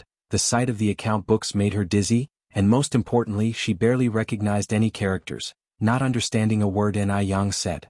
I know, no mom, you better handle this yourself. She just wanted to live like before, a carefree freeloader, enjoying delicious food and drinks every day. An Yang said smilingly, Once unfamiliar, twice familiar, you'll get it if you look more. I really don't want to learn. I can barely recognize any characters. Zhao Yu started whining while clinging to An Yang's arm. An Yang continued, Leaving all these tasks for your mom alone, do you want to work me to death? If you find any errors, ads pop up, ads redirect, broken links, non-standard content, etc. Please let us know reports so we can fix it as soon as possible. Chapter 1105 Daddy. I really miss you so much. _3. Of course not. An Yang handed the account book to Zhao Yu. Then study hard, help your mom and me to share the pressure in the future. Oh. Zhao Yu finally compromised. Wu Yinyun passed by outside and just happened to see this scene. Who is that girl by An Yang's side? Is she, like me, another child discarded by the An family? If that's the case, then she must reveal An Yang's true face in front of that girl. She cannot let her be deceived by An Yang. Wu Yinyun clenched her fist, waited outside for a long time, until Zhao Yu finally walked out alone and went to the public restroom. Hello, wait a moment. Zhao Yu raised her head and saw Wu Yinyun's face. In an instant, hatred surged and all the scenes of Wu Yinyun abusing her filled her mind. Back then she had never dreamed that Wu Yinyun would treat her like that. Wu Yinyun. Wu Yinyun looked at Duo in surprise. You know me? Did An Yang tell you about me? Which child of the An family are you? Zhao Yu remained silent, just looking at Wu Yinyun. Yang had said human society has its own laws. Humans killing a small bird is just a trivial matter. But if a person kills another person, they will be held legally responsible. So, she must not act impulsively. Seeing Zhao Yu silent, Wu Yinyun continued, "And I Yang must have said a lot of bad things about me to you, right? Actually, I am just like you. I am also a child of the Anai family, but Anai Yang has always known I was her sister and still kept it a secret. She is just wary of us.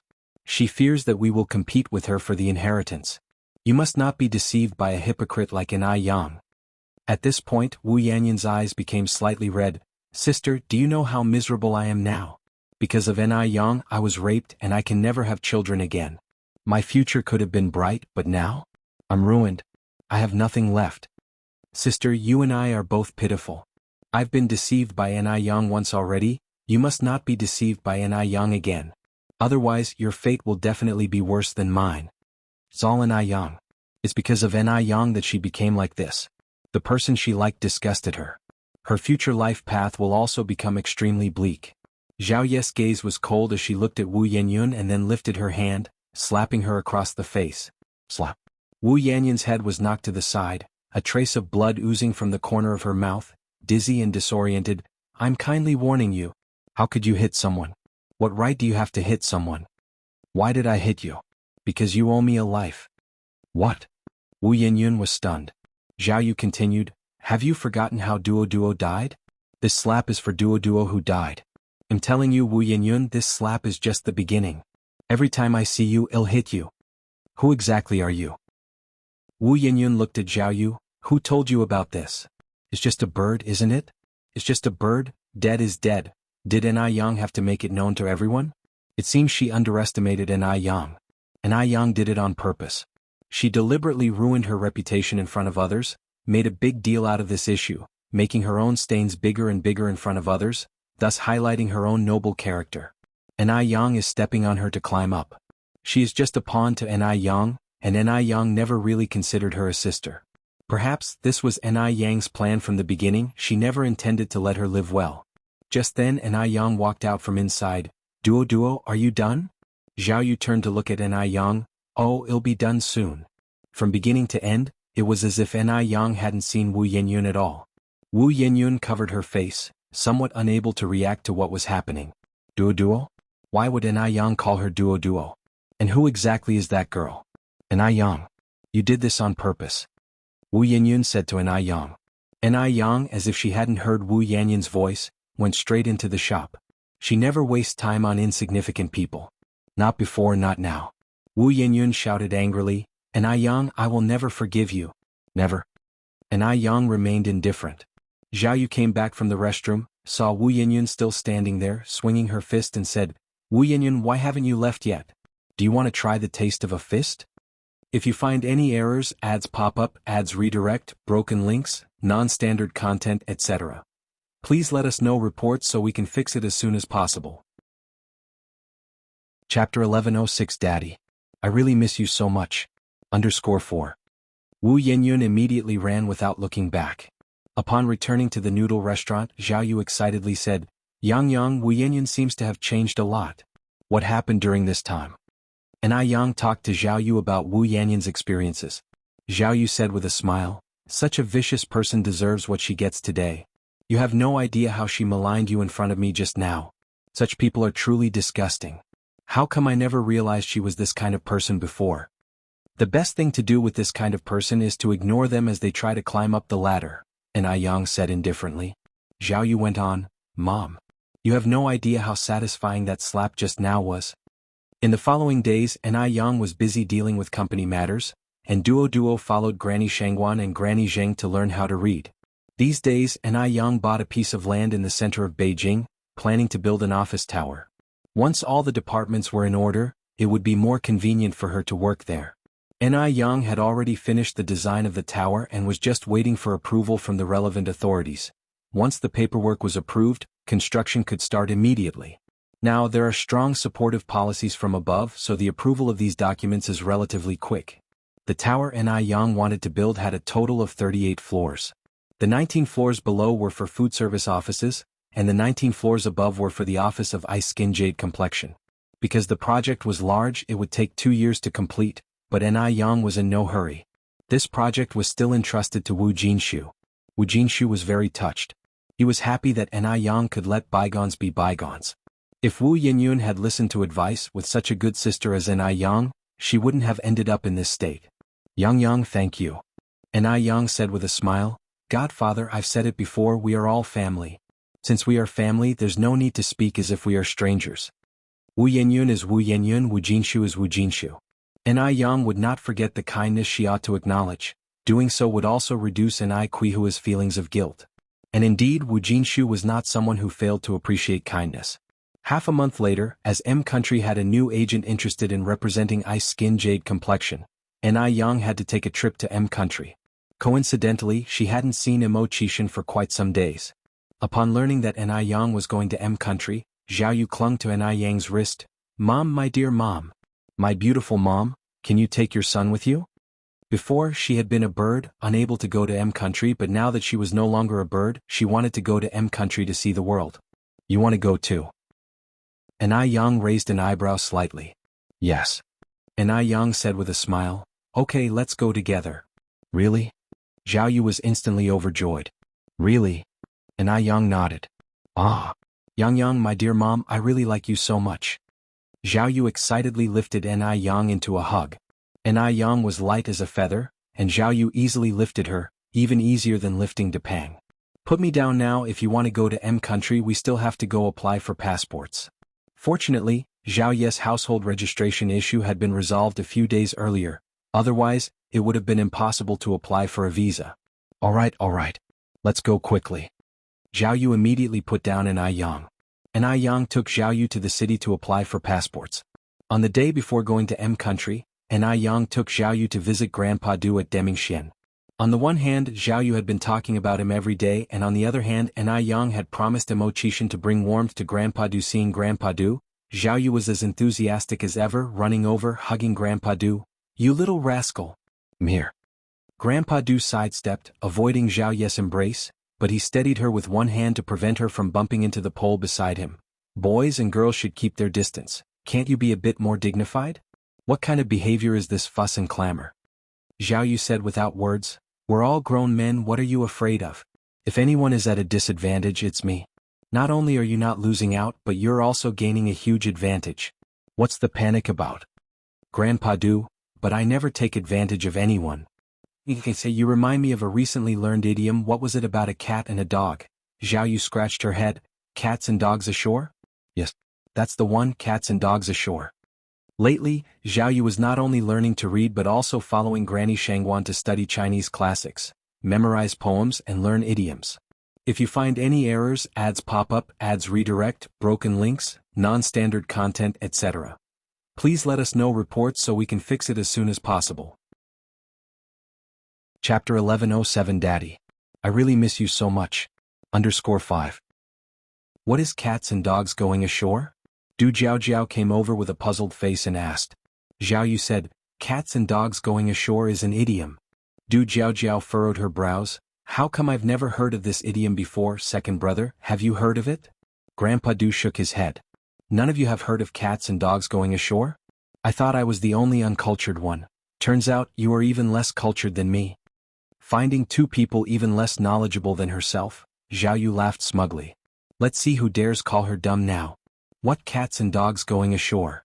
Ni Yang came over and smacked Zhao Ye's head. It's called assuming an air of decency.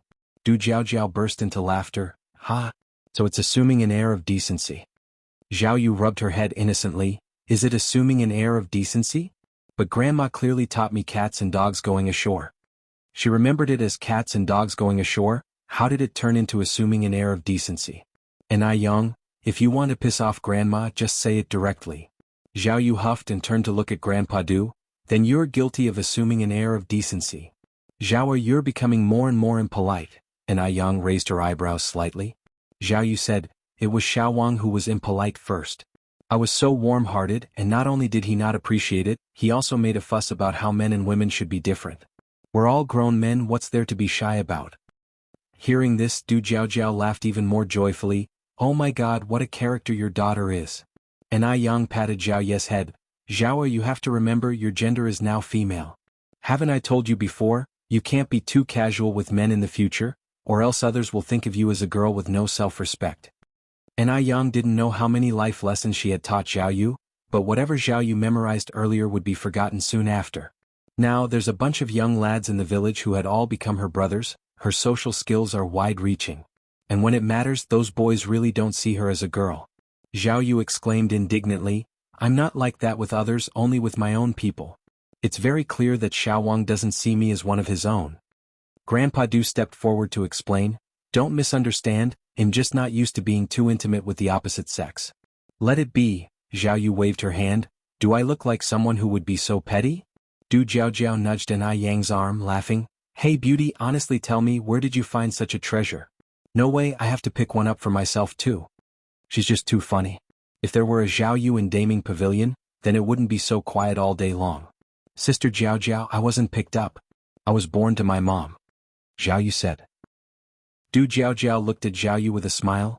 Little duo, you call the beauty mom and the beauty calls me Sister Jiao, so what do you think, can you really call me sister? According to familial seniority, you ought to call me auntie. Zhao Yu was somewhat speechless. She had just gotten a little aunt and now here comes a big aunt. Why is her familial status so low? Zhao Yu quickly thought it through and said with a smile, Sister Jiao, you're so young, so pretty, you could even be my little sister, how could I possibly call you auntie? Du Jiao has always loved being praised for being young and beautiful, and getting praised like this she would get carried away. Exactly. Duo, I think you make absolutely perfect sense. As they spoke, Zhao Yu somehow became the older sister and Du Jiao the younger sister. Grandpa Du, and Yang, if this were in a future era, Zhao Yu would definitely be a top salesperson. She simply has the gift of the gab. After sweet-talking Du Jiao, Zhao Yu secretly asked Grandpa Du for something to eat. What would you like to eat? Zhao Yu looked around and saw that no one was there, and Yang had also gone with Du Jiao to get something from the room, and she whispered, candy. She, like little Yun, truly loved candy too much. She could eat several pounds of it in a day when not eating regular meals, which led Yang to impose a candy ban at home. Only one piece of candy per week. One piece a week, only 4 per month. This really tantalized Zhao Yu. Doesn't your mom let you eat it? Grandpa Du asked. Zhao Yu's eyes lit up. How did you know? The next day Yang and Zhao Yu set off for M country. As Wu Daming was in M country as well, it was Shangguan de Hui who drove them to the airport in the morning. When they arrived in the USA, it was already the next morning. If you find any errors, ads pop up, ads redirect, broken links, non-standard content, etc., please let us know reports so we can fix it as soon as possible. Chapter 1108 Daddy. I really miss you so much. _6. The person picking up at the airport was Mo Qishan. After a long time of not seeing Mo Qishan, Zhao Yu appeared extremely excited and as always rushed over, Dad. Seeing the person charging straight at him, Mo Qishan was a bit dumbfounded. If he hadn't misheard, this person was even calling out, Dad. Dad. Since when did he have such a grown daughter? Isn't this person a dimwit? Mo Qishan hastily used Wu Daming to shield himself. Zhao Yu hugged Wu Daming tightly, exclaiming emotionally, Daddy, Dad. I've missed you so much. Wu Daming, now a joyous father. At that moment, Yang also approached and Mo Qishan embraced her in a hug. Yang. Brother Mo. In an instant, Mo Qishan let go of Yang and pointed at Zhao Yu, who was hugging Wu Daming and calling him Dad. Right, Yang, who is this? Yang thought about it earnestly. You might not believe it, Brother Mo, but this is your daughter. Ah, daughter? Mo Qishan was stunned. It was also at this time that Zhao Yu realized she had hugged the wrong person and pushed Wu Daming away with disdain. Why is it you? Where's my dad? Wu Daming, life is too hard for me. Dad. Upon spotting Mo Qishan nearby, Zhao Yu reached out, wanting to hug him. Yang, quick on the draw, stopped Zhao Yu. You crazy boy, just hug me, will you? Mo Qishan looked on, utterly bewildered by the two of them. Yang turned back to Mo Qishan. Brother Mo, let's talk over there. After saying this, Yang continued, Duo, I'll discuss something with your dad over there. You and Wu Daming wait here for me. Don't run off. Wu Daming, keep an eye on Duo, the silly kid doesn't speak English. Okay, I got it, sister-in-law, Wu Daming nodded. Yang took Mo Qishan to the rest area, candidly telling him about Zhao Yu's situation. Brother Mo, don't you think this is all very fantastical? She said. Mo Qishan nodded. Indeed it is a bit, but if it's the work of Uncle Dus Buddha Beads, then it's not so fantastical. After all, those beads have changed Uncle Du's fate. Mo Chishan had known Uncle Du for a long time. He was privy to many secrets unknown to others. Really? Anai Yang seemed surprised. The Buddha beads changed Uncle Du's fate? Mo Chishan nodded again. However, this is also Duoduo's good fortune. Anai Yang went on to say, Brother Mo, haven't you always wanted a daughter? How does it feel to be a dad now? Mo Chishan touched his nose. It's all right. If only this daughter didn't look like a nitwit, that would be even better. After a good while, Anai Yang and Mo Chishan returned to their original spot. Zhao Yu, curious, asked, Yang, what were you and my dad talking about? What secrets? You talked for so long. Anai Yang smiled and said, We were discussing how to sell you off later. Zhao Yu shrugged, I don't believe you. Would you really sell off someone as adorable and outstanding as me? Wu Daming quietly tugged at Mo Chishan's sleeve. Brother Six, is she really your daughter? Yes, Mo Chishan assured with a serious nod. Wu Daming continued, Brother Six, you're not joking with me, are you? Mo Chishan countered, Do I look like I'm joking? This is my daughter, my own flesh and blood. Wu Daming scratched his head, This is just too incredible. This uncle here, I bet you're just jealous of my dad having such an outstanding son like me. Zhao Yu said to Wu Daming. Uncle? Wu Daming was shocked. I'm only 25 this year. Wait, that's not right. Aren't you a girl? Zhao Yu cracked a slight smile, smacked her chest and declared, Me, a man. Pure and simple. If you find any errors, ads pop up, ads redirect, broken links, non-standard content, etc., please let us know reports so we can fix it as soon as possible. Chapter 1109 Coincidences Make a Story, guys? Still pure? Now, not only is Daming a bit confused, even Mo Chishan is a bit bewildered. Mo Chishan slightly lowers his eyes. Yang, is this our son or our daughter? Apart from looking like a girl, Zhao Ye's words and actions are more masculine than men's. For a moment, Mo Chishan can't believe his own eyes. Anai Yang confidently says, It's a daughter, only that this kid is a bit silly. Really a daughter? Really? Anai Yang nods. Mom, what are you and Dad talking about? Zhao Yu hugs Anai Yang's shoulders. Anai Yang smiles and says, We adults are talking, you're just a kid, why intervene? I'm not a kid. I'm already 18. Zhao Yu says. In human society, 18 is already an adult. In terms of age, she is only a year younger than Anai Yang. Anai Yang pats Zhao Ye's head. In your mom's eyes, even if you're 80 this year, you're still a child. I will always be your mom, behave. Zhao Yu, Mo Chishan turns his head to Wu Daming. What do you think of my daughter? Wu Daming hesitates, then says, It seems a bit sloppy. The airport is full of blonde and blue-eyed people from M country. Zhao Yu looks at them, her eyes filled with curiosity. Dad, I think they look like Emily. Zhao Yu had seen Emily once before when she came to Beijing. Zhao Yu continues, Why aren't our eyes blue but black? I think blue eyes are prettier than black ones. Mo Chishan helplessly rubs his forehead. Ask your mom. Mom? Zhao Yu turns her head to Anai Yang. Anai Yang smiles and explains, Eye color depends on the iris color. The more pigment in the iris, the darker the color of the eyes. If the color of the iris is very light, the color of the eyes will also be very light. Blue eyes have much less pigment than ours. Actually, our Chinese eyes are not black but dark brown. Hearing this, Zhao Yu looks at Anai Yang with admiration. Mom, you are so amazing. Anai Yang modestly says, Just average, slightly more amazing than your dad. Zhao Yu elbows Mo Chishan. Dad, can't you show some pride for us guys? Mo Chishan. The group leaves the airport and heads to Mo Chishan's manor. This manor, unlike a castle, is located in the downtown of M country, covering an area of nearly 3,000 square meters, utmost luxury and flamboyance. Zhao Yu is like a bird set free running around the manor. After dinner, Mo Chishan accompanies Anai Yang to meet the agent, leaving Zhao Yu in the manor. After meeting the agent and signing the contract, Anai Yang visits a few stores to check the accounts for the first half of the year. Currently, Ice Jade Skin has 6 stores abroad with a first-half income of $110,000, converted to about 900,000 renminbi, plus some domestic stores and real estate. Anai Yang is now a little rich lady. Not to mention other stores, just those real estates are enough for Anai Yang to live worry-free for a lifetime, sitting at home collecting rent. Moreover, Anai Yang remembers that in the downtown of M country, the property prices were speculated high in the future. Holding so much money and not buying a house seems wasteful. Brother Mo, I want to buy a house here. Do you have any good places to recommend? Mo Qixin, knowing that Ni Yang's thoughts are quite advanced, she never wants to depend on anyone, even if he has many houses and Ni Yang would not want them. Of course I know, come I'll take you. Okay. In M country the most popular are villati. A 600 square meters villati in the 80s costs $30,000, and Ni Yang buys 2 villati in one breath. In this era, buying a house locally can directly handle immigrant procedures for residency, but Ni Yang refused this service. In this lifetime she will always be Chinese. After buying the villati, Ni Yang and Mo Qixin go to a scenic area and purchase a luxurious seaside house. In a blink of an eye, $110,000 is gone. However, Ni Yang doesn't feel the pinch because the future income from these properties will definitely be much more.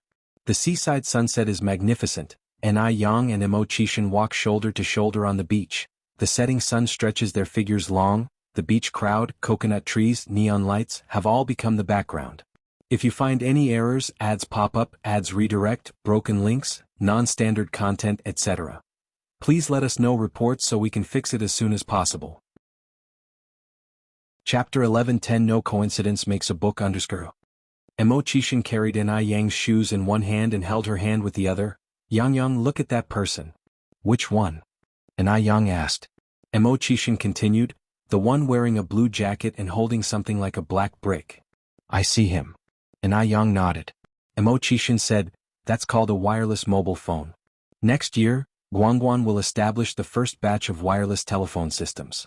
Once mobile phones become popular, we can stay in touch anytime, anywhere. Wireless phone. Ni Yang's eyes suddenly lit up, realizing that the first mobile phones had entered China in 1987. In fact, the mobile phone was not initially known as a mobile phone. Its original name was a wireless mobile phone. This name originated from the Cantonese and Hong Kongers' way of jokingly referring to gang leaders.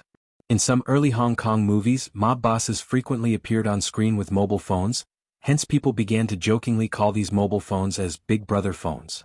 After a while, more people started calling it that and it became the Big Brother phone. Moreover, the Big Brother phone was invented as early as 1972 and had already been popular for many years abroad. It just hadn't entered China until then. After the Big Brother phone, technology will advance further, our motherland will become stronger and phones will get thinner. Ni Yang's lips curved into a smile.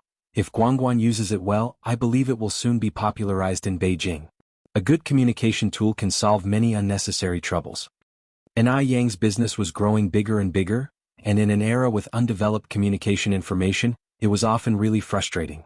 Fortunately, technological progress was becoming faster and faster. Mo Qixin nodded, I predict that we will be able to use mobile phones at the beginning of the year after next.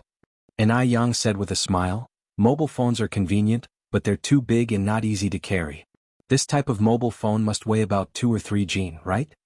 Ni Yang remembered that the earliest mobile phones weighed around 2 kilograms, which was like 3 boxes of milk, the weight of a large brick. Mo Qixin nodded, these mobile phones are indeed quite heavy. However, humanity is progressing, technology is developing, and I believe that just like pagers, this is only the beginning, it will get better and better.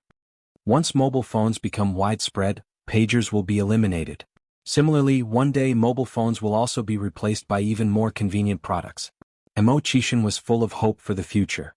Ni Yang nodded, yeah brother Mo, you're right. She was from the future and she knew mobile phones were just the beginning, but Mo Qixin was different. Mo Qixin was from this era, and for him to have such foresight was truly remarkable.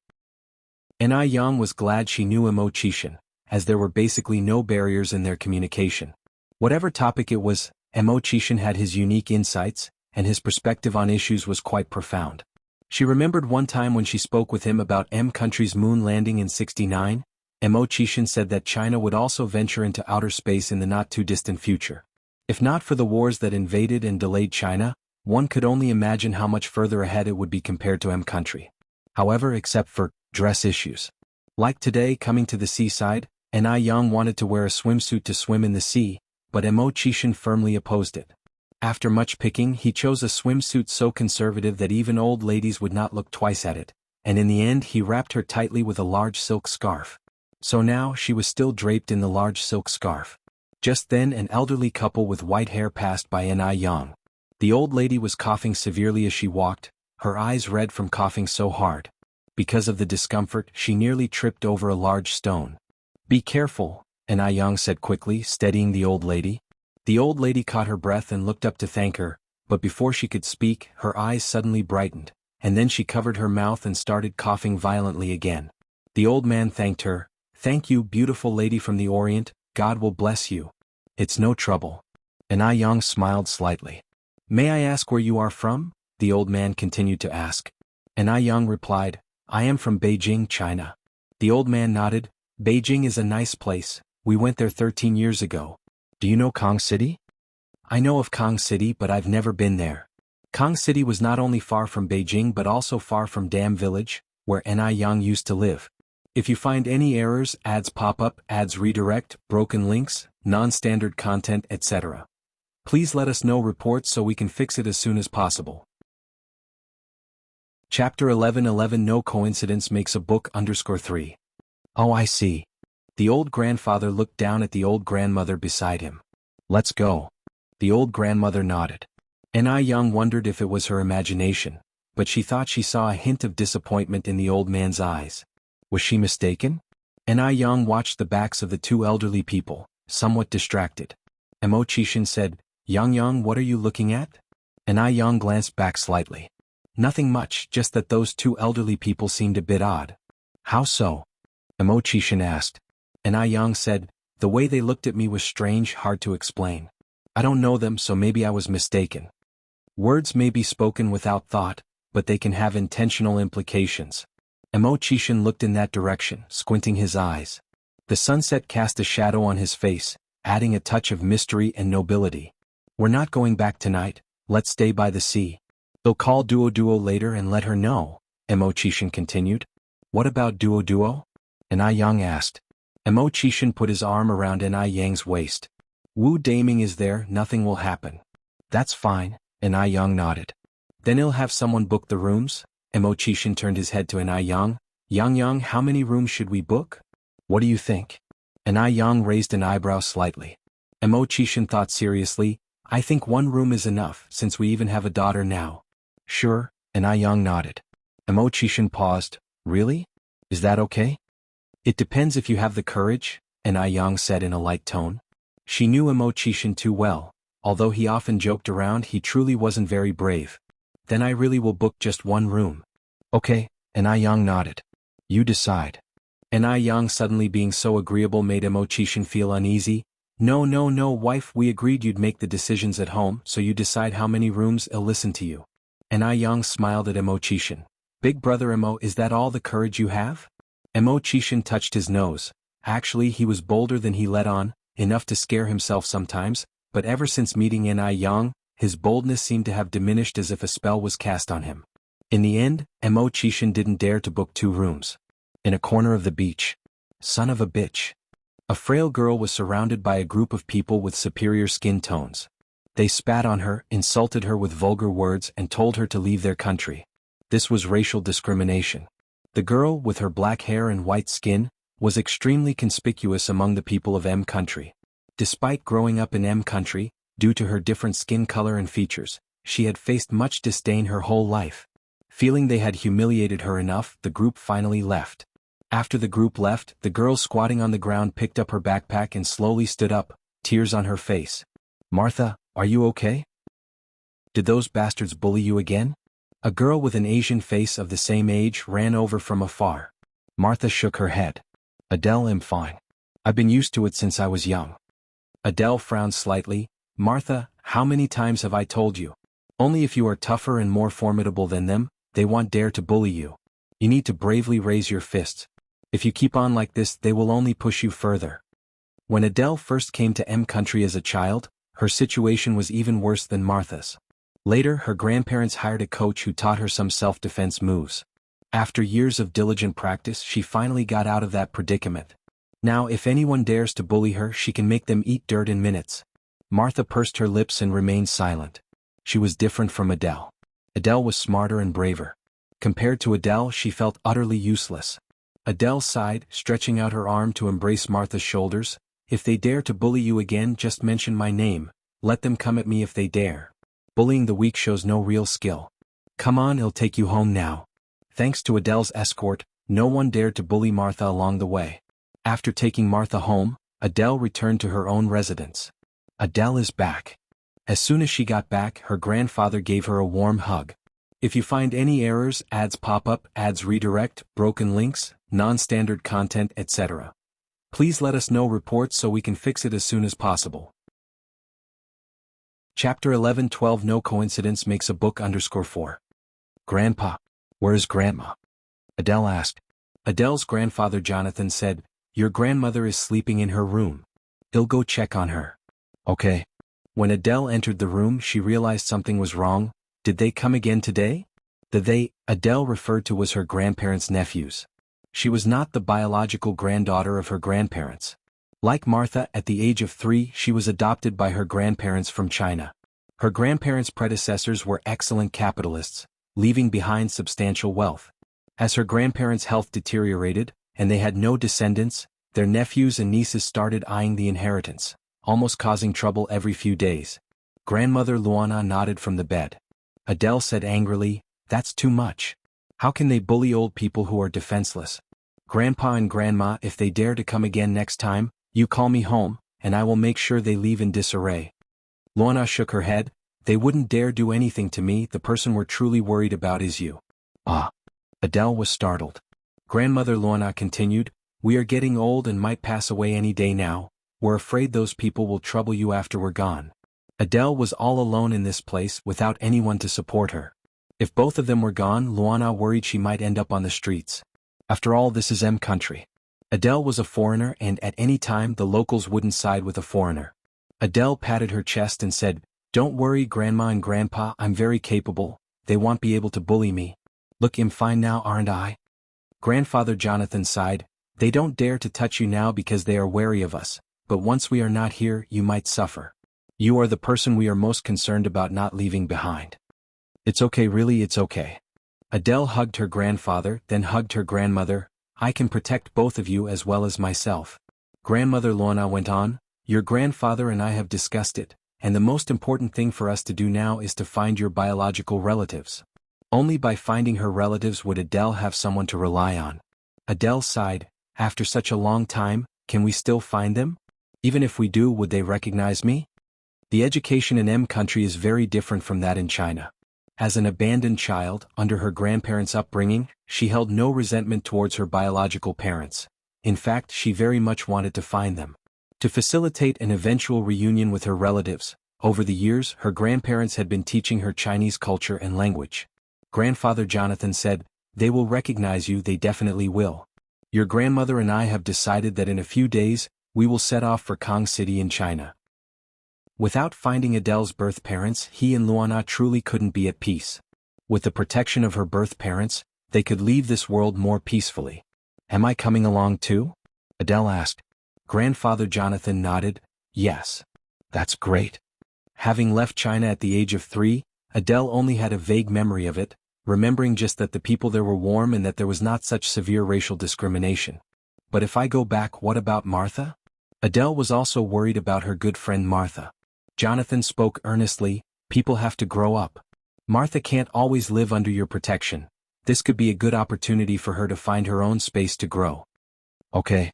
Adele nodded, then I need to use this time to teach her some self-defense. What the family didn't know was that their nephews and nieces had heard their entire conversation. A bearded burly man angrily pressed the switch. This is outrageous. Those two old fools actually want to leave our family's wealth to an outsider. No way. A short-haired woman with elaborate makeup stood up from the chair. We absolutely cannot let this happen. What should we do? They are about to go to Kong City in China. A chubby man sitting in the corner spoke. The bearded burly man continued, well, take a trip to Kong City too. No matter what, we can't let the wealth fall into the hands of an outsider. If you find any errors, ads pop up, ads redirect, broken links, non-standard content, etc., please let us know reports so we can fix it as soon as possible. Chapter 11:13 No coincidence makes a book _5. The fat man said, I think we need to plan this out slowly. I actually have an idea. A cunning look flashed across the short-haired woman's eyes. What? The bearded burly man asked. The short-haired woman continued, doesn't Adele want to find her biological parents? Let's let her find them. What do you mean? The fat man squinted his eyes. The short-haired woman waved at the two men. Both men immediately understood and walked over to her, leaning in their heads. The short-haired woman whispered to them. Upon hearing her words, a sinister smile appeared on both men's faces. The fat man continued, "No delay, we should head to Kong City tomorrow and arrange everything beforehand." "Yes," the other two nodded. "You're right, we'll depart tomorrow." The next morning, Yang and Imo returned to the manor. Zhao Yu said, "Mom, you are too biased, going off to have fun with your man secretly and not taking me with you." "What did you call me?" Imo looked at Zhao Yu. Zhao Yu shivered inexplicably, feeling a bit guilty. "That's what Mom calls you when you're not at home." After speaking, Zhao Yu quickly raised 3 fingers. "I won't call you that again, I swear." Yang laughed at Zhao Yu. "Look at you, you're just like your dad in character." Zhao Yu said, "Like father like son. Who told me to be my dad's real son? Right, Dad?" Imo took a sip of his milk. "I don't have such a disrespectful daughter." Zhao Yu corrected, "Dad, you mean disrespectful son. Duo, you are a girl now." Yang reminded Zhao Yu. "Who says?" Zhao Yu firmly said, "I have always been a real man. Even purer than real men." Since Kong City doesn't have an airport, Adele and Jonathan had to deplane in Beijing, then take a green-skin train from Beijing to Kong City. Grandma Luana was not in good health, and riding the airplane exacerbated it. She was immediately taken to the People's Hospital of Beijing upon alighting. The chief doctor said, "Currently Western medicine is unable to cure the patient's illness, but you could try traditional Chinese medicine." "Traditional Chinese medicine?" Adele asked puzzledly. "What is traditional Chinese medicine?" Although she had studied Chinese culture over the years, she hadn't touched upon medical issues. The doctor continued, "Traditional Chinese medicine is China's inherited medical skills, passed down for thousands of years. Coincidentally, I know a young divine doctor, but unfortunately she is not in the country at the moment. However, you might consider visiting Dr. Wang, who is said to be that divine doctor's mentor." Adele smiled. "That's wonderful. Could you give me Dr. Wang's address?" "Of course." Led by the doctor's instructions, Adele brought her grandmother to old Dr. Wang's home. After taking the pulse, old Wang stroked his beard. "This is a case of disliking cold." "Disliking cold? What do you mean by that? Is there a cure?" Jonathan asked impatiently. Old Wang continued, "Simply put, due to internal obstruction of heat pathogens, essential yang energy is blocked, leading to symptoms. Because the patient has not received the correct treatment up until now, the condition has worsened. If you had come a month earlier, I would still have been able to cure her, but now, there is nothing I can do." Adele's face changed. "So what can we do now? Isn't there anything you can do?" Old Wang said, "I can only relieve the patient's cough and physical pain. How much longer do I have?" Luana looked at Old Wang. Old Wang signaled 6 with his hand. Luona's face changed, covering her chest. "Only 6 days left?" Adele and Jonathan were also shocked. Old Wang shook his head. 6 months left. Hearing this, Luana breathed a sigh of relief. 6 months is enough. With 6 months they definitely can find Adele's biological parents. After speaking, Luana continued, "Can you alleviate my pain?" "Yes." Old Wang nodded his head. Luana said, "Thank you so much." Having endured the torment of illness for days, she was truly fed up, and the prospect of 6 months of normal life made her very happy. Adele couldn't accept that her grandmother only had 6 months left, hugging Luana. "Grandma, I won't let you die." As people from M country view life and death rather casually, Luana smiled and said, "In China there is an old saying, everyone dies in the end. Birth and death are just mundane parts of human existence, it's nothing to fuss about. If you find any errors, ads pop up, ads redirect, broken links, non-standard content, etc. Please let us know reports so we can fix it as soon as possible."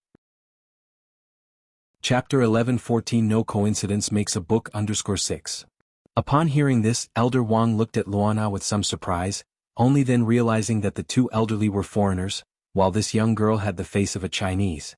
Elder Wang prescribed several traditional Chinese medicines for Luana, advising her to rest and assuring that her symptoms would ease within 10 days. As per Luana's wish, they decided to stay in Beijing for a few days, taking the opportunity to explore the capital of China. The next day, Luana, holding a map, led her grandparents to the Great Wall. The Great Wall was magnificent. Standing atop its ramparts, Luana was in awe and took many photos of her grandparents. Then, she handed her camera to a passerby. "Could you help us take a picture, please?" "Sure, no problem." The passerby took the phone. Just as the passerby pressed the shutter, he ran off with the camera. Adele was startled at first but then quickly reacted and chased after him shouting, "Catch the thief! Catch the thief!" The thief ran desperately, quickly outpacing Adele. Adele was panting heavily. Just then, a young man in a trench coat suddenly dashed over from the side and swiftly subdued the thief to the ground with a neat capture move. Clap, clap, clap. Applause erupted all around. "Comrade, raise your camera." He tossed the camera to Adele. Adele caught the camera and said, "Sir, thank you so much. God will surely bless you." Finding her manner of speaking a bit odd, the young man looked up at Adele.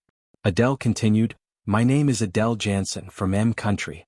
You can just call me Adele. May I ask the name of the brave sir who helped us?" "Shangguan Su." Yes, this man was none other than Shangguan Su. "Mr. Shangguan, thank you." Adele bowed deeply to Shangguan Su. Drawing one's sword to help at the sight of injustice is a traditional virtue of China. No need for thanks.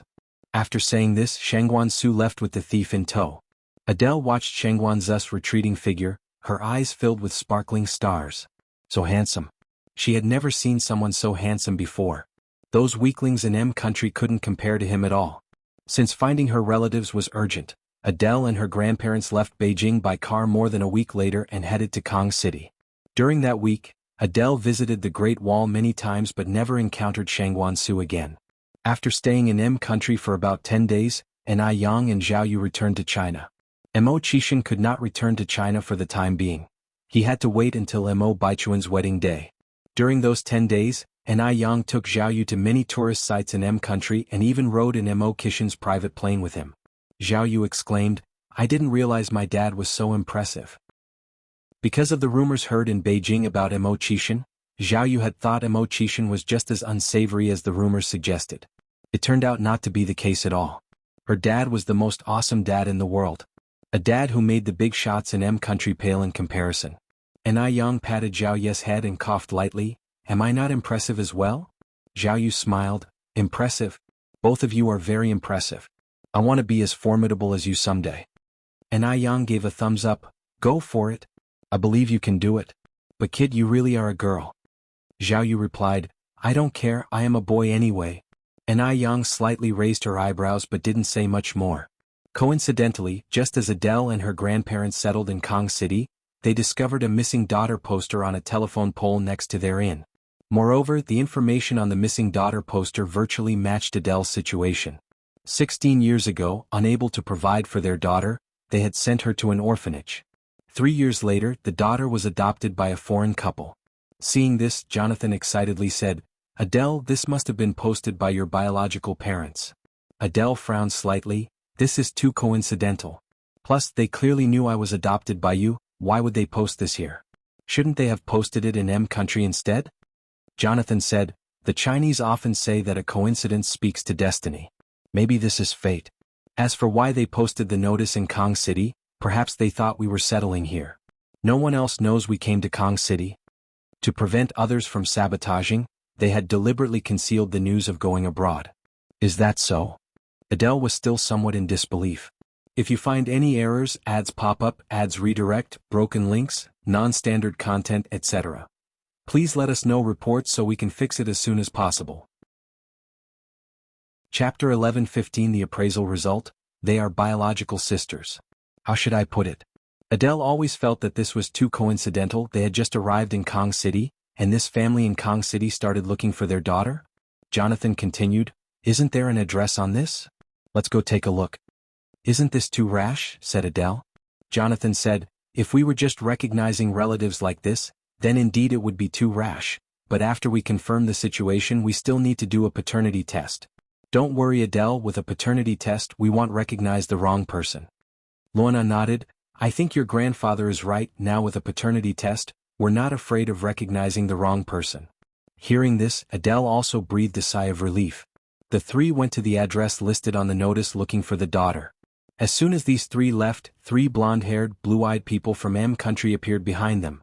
If Jonathan were there, he would definitely recognize that these 3 were his nephew Danton, Albert, and his niece Beth. Beth removed her sunglasses, the corner of her mouth curving in an arc. "Hooked." Albert, it's your turn now. Albert said with a smile. Don't worry, leave the hospital to me. Danton said, these two old folks would never dream that we are in control of everything. Adele and her grandparents visited the family from the notice looking for their daughter. This was a very common worker family, currently with 3 sons and 1 daughter. According to them, Adele was their 5th child and the youngest, and they sent Adele to the orphanage due to various reasons at the time. My 5th child, my poor girl, Mom finally found you. The middle-aged woman claiming to be Adele's biological mother, Li Yingyue, hugged Adele and sobbed with excitement. Adele, being hugged, was somewhat at a loss. Is this really her birth mother? Something felt a bit off. The middle-aged man claiming to be Adele's biological father, Wang Qingshan, was holding Luana and Jonathan's hands, expressing gratitude. Thank you for raising my 5th daughter to adulthood, Jonathan said. Sir, please calm down a bit. Right now we only suspect that Adele is your child, but whether she truly is your child, we can only be sure after a paternity test. Wang Qingshan cried, she must be our child. Of course. They say blood is thicker than water. Both my wife and I can feel it. Li Yingyue also said, yes, we can feel it. Adele, supporting Li Yinyu's shoulders, said, Auntie, please don't be so emotional, the results are not out yet, I might not be your daughter. The greater the hope, the greater the disappointment. Adele didn't want to let herself down, nor did she want to disappoint this middle-aged couple. Li Yingyue, while wiping away tears, said, my 5th child, you are my 5th child. 16 years have passed, Mom finally sees you. You don't know how much Mom missed you these years, I dreamt about you. 5th child, you've grown up. And you've become beautiful. My 5th child is so good-hearted. Now you even know to come back to recognize your mother. Luana, who had been silent, finally spoke, we should go to the hospital first. Li Yingyue said, my 5th child is really my daughter. If you don't trust us and must go to the hospital, then let's just go. Eventually, everyone went to the hospital together. They had to wait for the results of the paternity test, which wouldn't be immediately available. That evening, upon the enthusiastic invitation of Wang Qingshan and Li Yingyue, Adele and her grandparents stayed for dinner. All 3 sons and the daughter of Wang Qingshan and Li Yingyue also came back. Jonathan observed carefully. Although the Wang family's living conditions were not good, the couple still offered the best they had to host them. The meal had fish and meat. According to Jonathan's understanding, ordinary families currently could only afford to have meat on festive occasions. It seemed they truly attached great importance to Adele, their long-lost daughter. After dinner, Wang Qingshan and Li Yingyue personally escorted the 3 to the inn. After returning home, the eldest son Wang Li said, Mom and Dad, I remember that our little sister had a birthmark the size of a bowl on her face, but that child raised by foreigners doesn't seem to be our little sister, right? The Wang family indeed had a young daughter who was abandoned, not because they couldn't afford to raise her or because of other reasons, but because this young daughter had an ugly birthmark on her face. If you find any errors, ads pop up, ads redirect, broken links, non-standard content, etc. Please let us know reports so we can fix it as soon as possible. Chapter 11:16 Appraisal Result, They are biological sisters. _2. She is your little sister, Li Yingyue said after taking a sip of water, her tone full of conviction. The second son Wang Yi said, I also remember that our little sister had a scar on her face. The third son Wang Jia nodded as well. Li Yingyue continued, from today on, forget about the scar on your little sister's face, and don't mention it to anyone else. Your mother is right, said Qingshan. That girl, what's her name? Adele is your little sister. Honey, what's that girl's name again? Li Yingyue replied, her name is Adele. Qingshan nodded, yes, Adele. Why though? Wang Yi frowned slightly, she clearly isn't our little sister. This is unfair to the real little sister. Li Yingyue explained, this Adele has been raised overseas since she was young. I've heard that the people who raised her were those 2 old men and old women. They are capitalists in a foreign country, also known as entrepreneurs. They have about a dozen factories in M country, with total assets of several billion yuan. If Adele becomes your little sister, maybe in the future they can each appoint one of you 4 siblings as a CEO, and you can work in an office. All you'd have to do is count money every day. Li Yingyue wasn't a fool. Those foreigners were trying to conspire against her, but they weren't cunning enough. They were using her, but wasn't she also using them? Once they claimed Adele as their daughter, they wouldn't have to worry about the rest of their lives. Upon hearing this, Wang Yi widened his eyes. My God!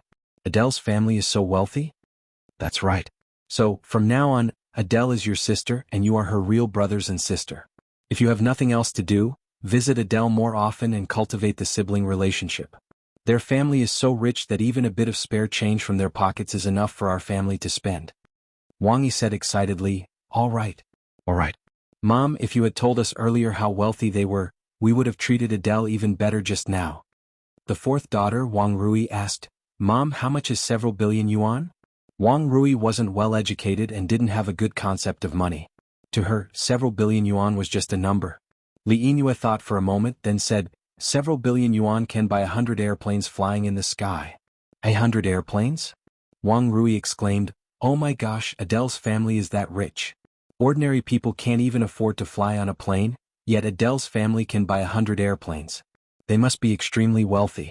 Looks like one should never judge a book by its cover. Li Yingyue continued, do you still mind that she is your sister? Wang Rui shook her head hurriedly, not anymore, not at all.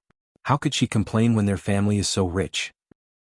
Then Wang Li pitched in, since they have so much money, Mom, how much do you think she will give us? Li Yingyue replied, if they have 10 billion yuan, then they should give each of you at least 1 billion. Adele is their daughter, Luana and Jonathan don't have children of their own, and eventually, all of that wealth will belong to their family. What if they don't have 10 billion yuan? Li Yingyue added, then they'll give you several tens of millions each. Don't worry, Adele is your sister and her money is your money. Once the relationship is set here, we'll have her buy houses and cars for our family. So, does that mean I won't have to work anymore? Wang Rui suddenly became excited. Li Yingyue nodded and spoke with a look of longing, of course. Not only will you not have to work, but we'll also have nannies to take care of us. That's fantastic. Wang Li suddenly realized something was off. Wait, weren't they supposed to do a paternity test? With today's advanced technology, what if the test shows Adele is not our little sister? This Adele wasn't really their child, and Wang Li found the matter to be rather mysterious. Li Yingyue smiled and replied, you don't need to worry about that. Someone has already arranged everything. Wang Li asked, Mom, what's really going on here? He couldn't help feeling that Adele's arrival was too abrupt, and besides, why would their parents post a notice searching for their daughter? None of this seemed to make sense. If you find any errors, ads pop up, ads redirect, broken links, non-standard content, etc., please let us know reports so we can fix it as soon as possible. Chapter 11-17 Appraisal Result, They are biological sisters. _3. Li Yingyue continued, there are some things you don't need to know too clearly, you just need to wait peacefully for the wealthy days ahead. Wang Qingshan nodded in agreement, your mother is right. Hearing this, the children did not ask further. Meanwhile at the inn, Jonathan asked Adele how she was feeling today. Adele replied, nothing special, but they were quite enthusiastic. She had known since she was a child that she was adopted by her grandparents and had never met her real relatives. Seeing the Wang family now, she did not feel as excited as she had imagined. Jonathan smiled and said, indeed, they are very enthusiastic, Adele, I feel like they are your biological parents. During this time, spend more time with them and develop your feelings. Luana nodded, your grandfather is right, they are your only relatives in this world. Adele hugged Jonathan and Luana, Grandpa and Grandma, no matter when, you are my family. Silly child, we can't be with you for so long. One day you'll have to return to your own relatives and only then can we depart peacefully. Jonathan and Luana's plan was to transfer all of Jonathan's properties and the factory to Adele once she found a dependable support in China. Since Adele was still not an adult, transferring the properties to her name without finding her relatives would risk her custodianship falling to Danton, Albert, and their niece Beth after their departure. Jonathan and Luana didn't trust these three people. It would be different if they were Adele's real parents. Thus, Jonathan and Luana were so eager to find Adele's biological parents, to provide her with a reliable support. The next day, Li Yingyue brought a bunch of delicacies for Adele and affectionately called her fifth child. Adele felt a bit uncomfortable and said, Auntie, just call me Adele. Li Yingyue said, fifth child, I really am your mother. Even though the identification results haven't come out yet, but believe me, as a mother, my instincts are not wrong. Fifth child, you can't call me mom now and I don't blame you. After all, I didn't raise you when you were little. Now that you're willing to acknowledge me, your mom is already very happy. Look what mom brought you. This is pork floss, these are dried apricots, and this is pear soda. To buy these delicacies for you, mom even spent all the savings at home. Savings? Adele frowned, a bit puzzled. What do you mean by savings? Li Yingyue paused and looked up at Adele. She had thought that Adele was smart but realized that Adele didn't even know what savings meant. No wonder she could be deceived so easily. Savings means money, Li Yingyue said. Fifth child, these are the delicacies Mom bought for you with money saved up over half a year. You can't get these overseas. Are you really short on money? Adele hadn't paid attention when money wasn't mentioned, but now that it came up, she noticed Li Yingyue was wearing patched clothes. Li Yingyue had deliberately worn torn clothes that day. Yes, our family lacks money. Otherwise we wouldn't have sent you to the orphanage back then. Seeing her cry so sadly, Adele lowered her head, pulled out a stack of cash from her wallet, and handed it to Li Yingyue. Auntie, take this for your expenses. Li Yingyue was surprised and feigned refusal. Silly child. I haven't raised you for a single day, how can I have the face to spend your money now? I don't want it, take your money back. Adele stuffed the money into Li Yingyue's pocket. It's okay, take it. I'm not short of money. Good child, fifth child. You really are Mom's sweet child. Mom didn't dote on you for nothing. Li Yingyue cried as she hugged Adele.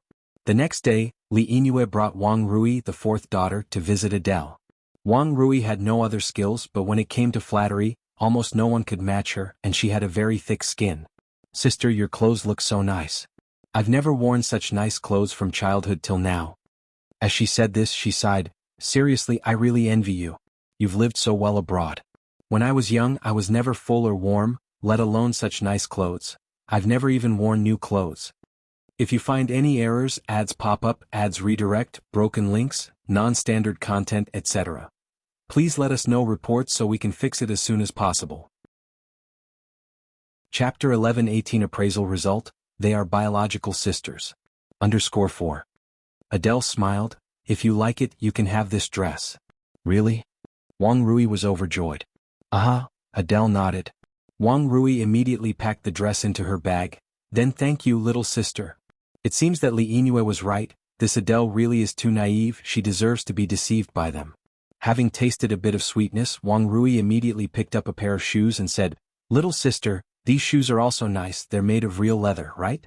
They must be very expensive? Actually, my dream is to buy a pair of real leather shoes, but unfortunately our family is too poor, we can't afford real leather shoes at all. Seeing how distressed Wang Rui was, Adele thought it was just a pair of shoes, and it wouldn't matter if she gave them to her even if Wang Rui wasn't her sister, especially since she had many pairs of shoes. These shoes are yours too, Adele said. Okay then, thank you, little sister. Wang Rui immediately took off her cloth shoes and put on Adele's new shoes. Adele looked at Wang Rui's feet and said, My shoes seem a bit small for you. Afraid that Adele might change her mind, Wang Rui hurriedly said, It's alright if they are a bit tight. Decades ago in China, people still practiced foot binding. Foot binding is definitely more painful than wearing shoes that are slightly smaller. If the shoes are nice, being a little small doesn't matter at all. After putting on the shoes, Wang Rui took an interest in Adele's handbag and jewelry, again following the same pattern, and Adele felt too embarrassed to refuse, so she gave all those things to her. This trip was quite a gain for Wang Rui, and on the way back she excitedly said, Mom, that Adele is just like a fool. She gives me whatever I ask for. Let's come back again tomorrow? Li Yingyue said, Tomorrow I'm bringing your eldest sister-in-law and second sister-in-law over. It wouldn't be fair if you were the only one to benefit. Hearing this, Wang Rui sighed with disappointment. If I knew this would happen, I would have asked for more today. Li Yingyue smiled and said, Don't worry, Adele will be your sister from now on, there will be plenty of opportunities in the future. Wang Rui nodded, Yeah, that makes sense. The next day, Li Yingyue indeed brought the eldest and second daughter-in-law to visit Adele. The two daughter-in-laws, having heard that their younger sister-in-law Wang Rui took home quite a bounty yesterday, did the same today. Oh my fifth little sister, your watch is so beautiful. Fifth little sister, your necklace is really nice. I've never worn such a beautiful necklace in my life. Fifth little sister, your bag is also pretty. Adele was so bothered she ended up giving those items to them as well. In the following days, Li Yingyue came almost every day, and every time she left with quite a few things, even not sparing facial skincare products. At night, Adele said with some frustration, Grandpa, Grandma, how much longer will it take for the appraisal result? Jonathan said, About another month or so, these things can't be rushed. Adele nodded. Time flew by, and in the blink of an eye, a month had passed. Today is the 18th day of the 6th lunar month, also the day Mo Baichuan and Zhao Jingrong get married. To give Zhao Jingrong a grand wedding, Mo Baichuan had been preparing for more than 4 months, even arranging for over 20 wedding cars and hundreds of thousands in betrothal gifts, booking the largest wedding hotel in Beijing. At today's wedding, all the big shots of Beijing were present. Xiao Yingying was very excited. Cousin Mr. Mog is coming today, right? Mo Baichuan glanced at Xiao Yingying helplessly and shook his head. He had said many times that he didn't know Mr. Mog, but Xiao Yingying seemed not to understand. Seeing Mo Baichuan not speaking, Xiao Yingying became even more excited. Mr. Mog will come, right? I knew Mr. Mog would certainly come. Zhao Jingrong, standing next to Mo Baichuan, curled her lips slightly. Xiao Yingying could never have dreamed that the Mr. Mog she was obsessed with was standing right next to her. But from today onward, Mr. Mog would belong to her. Completely belong to her. From now on, she would be the most conspicuous woman in Beijing. At the wedding, the guest list was extensive, but Mo Baichuan looked around for a while and did not find Ni Yang. Did Ni Yang dare not come, or has she gone behind the scenes to cause trouble? Definitely gone to cause trouble. After all, the person Ni Yang cares about is him, and the person she wants to marry is also him, so Ni Yang would certainly not let today's wedding go smoothly. If you find any errors, ads pop up, ads redirect, broken links, non-standard content, etc., please let us know reports so we can fix it as soon as possible. Chapter 11-19 Appraisal Result, They are biological sisters. _5. Mo Baichuan squinted his eyes, a confident gleam passing through his gaze. Soon, Mo Baichuan finally caught sight of Ni Yang. She was dressed in a jade green cheongsam, hooking her arm on Mo Kishin's, slowly walking their way.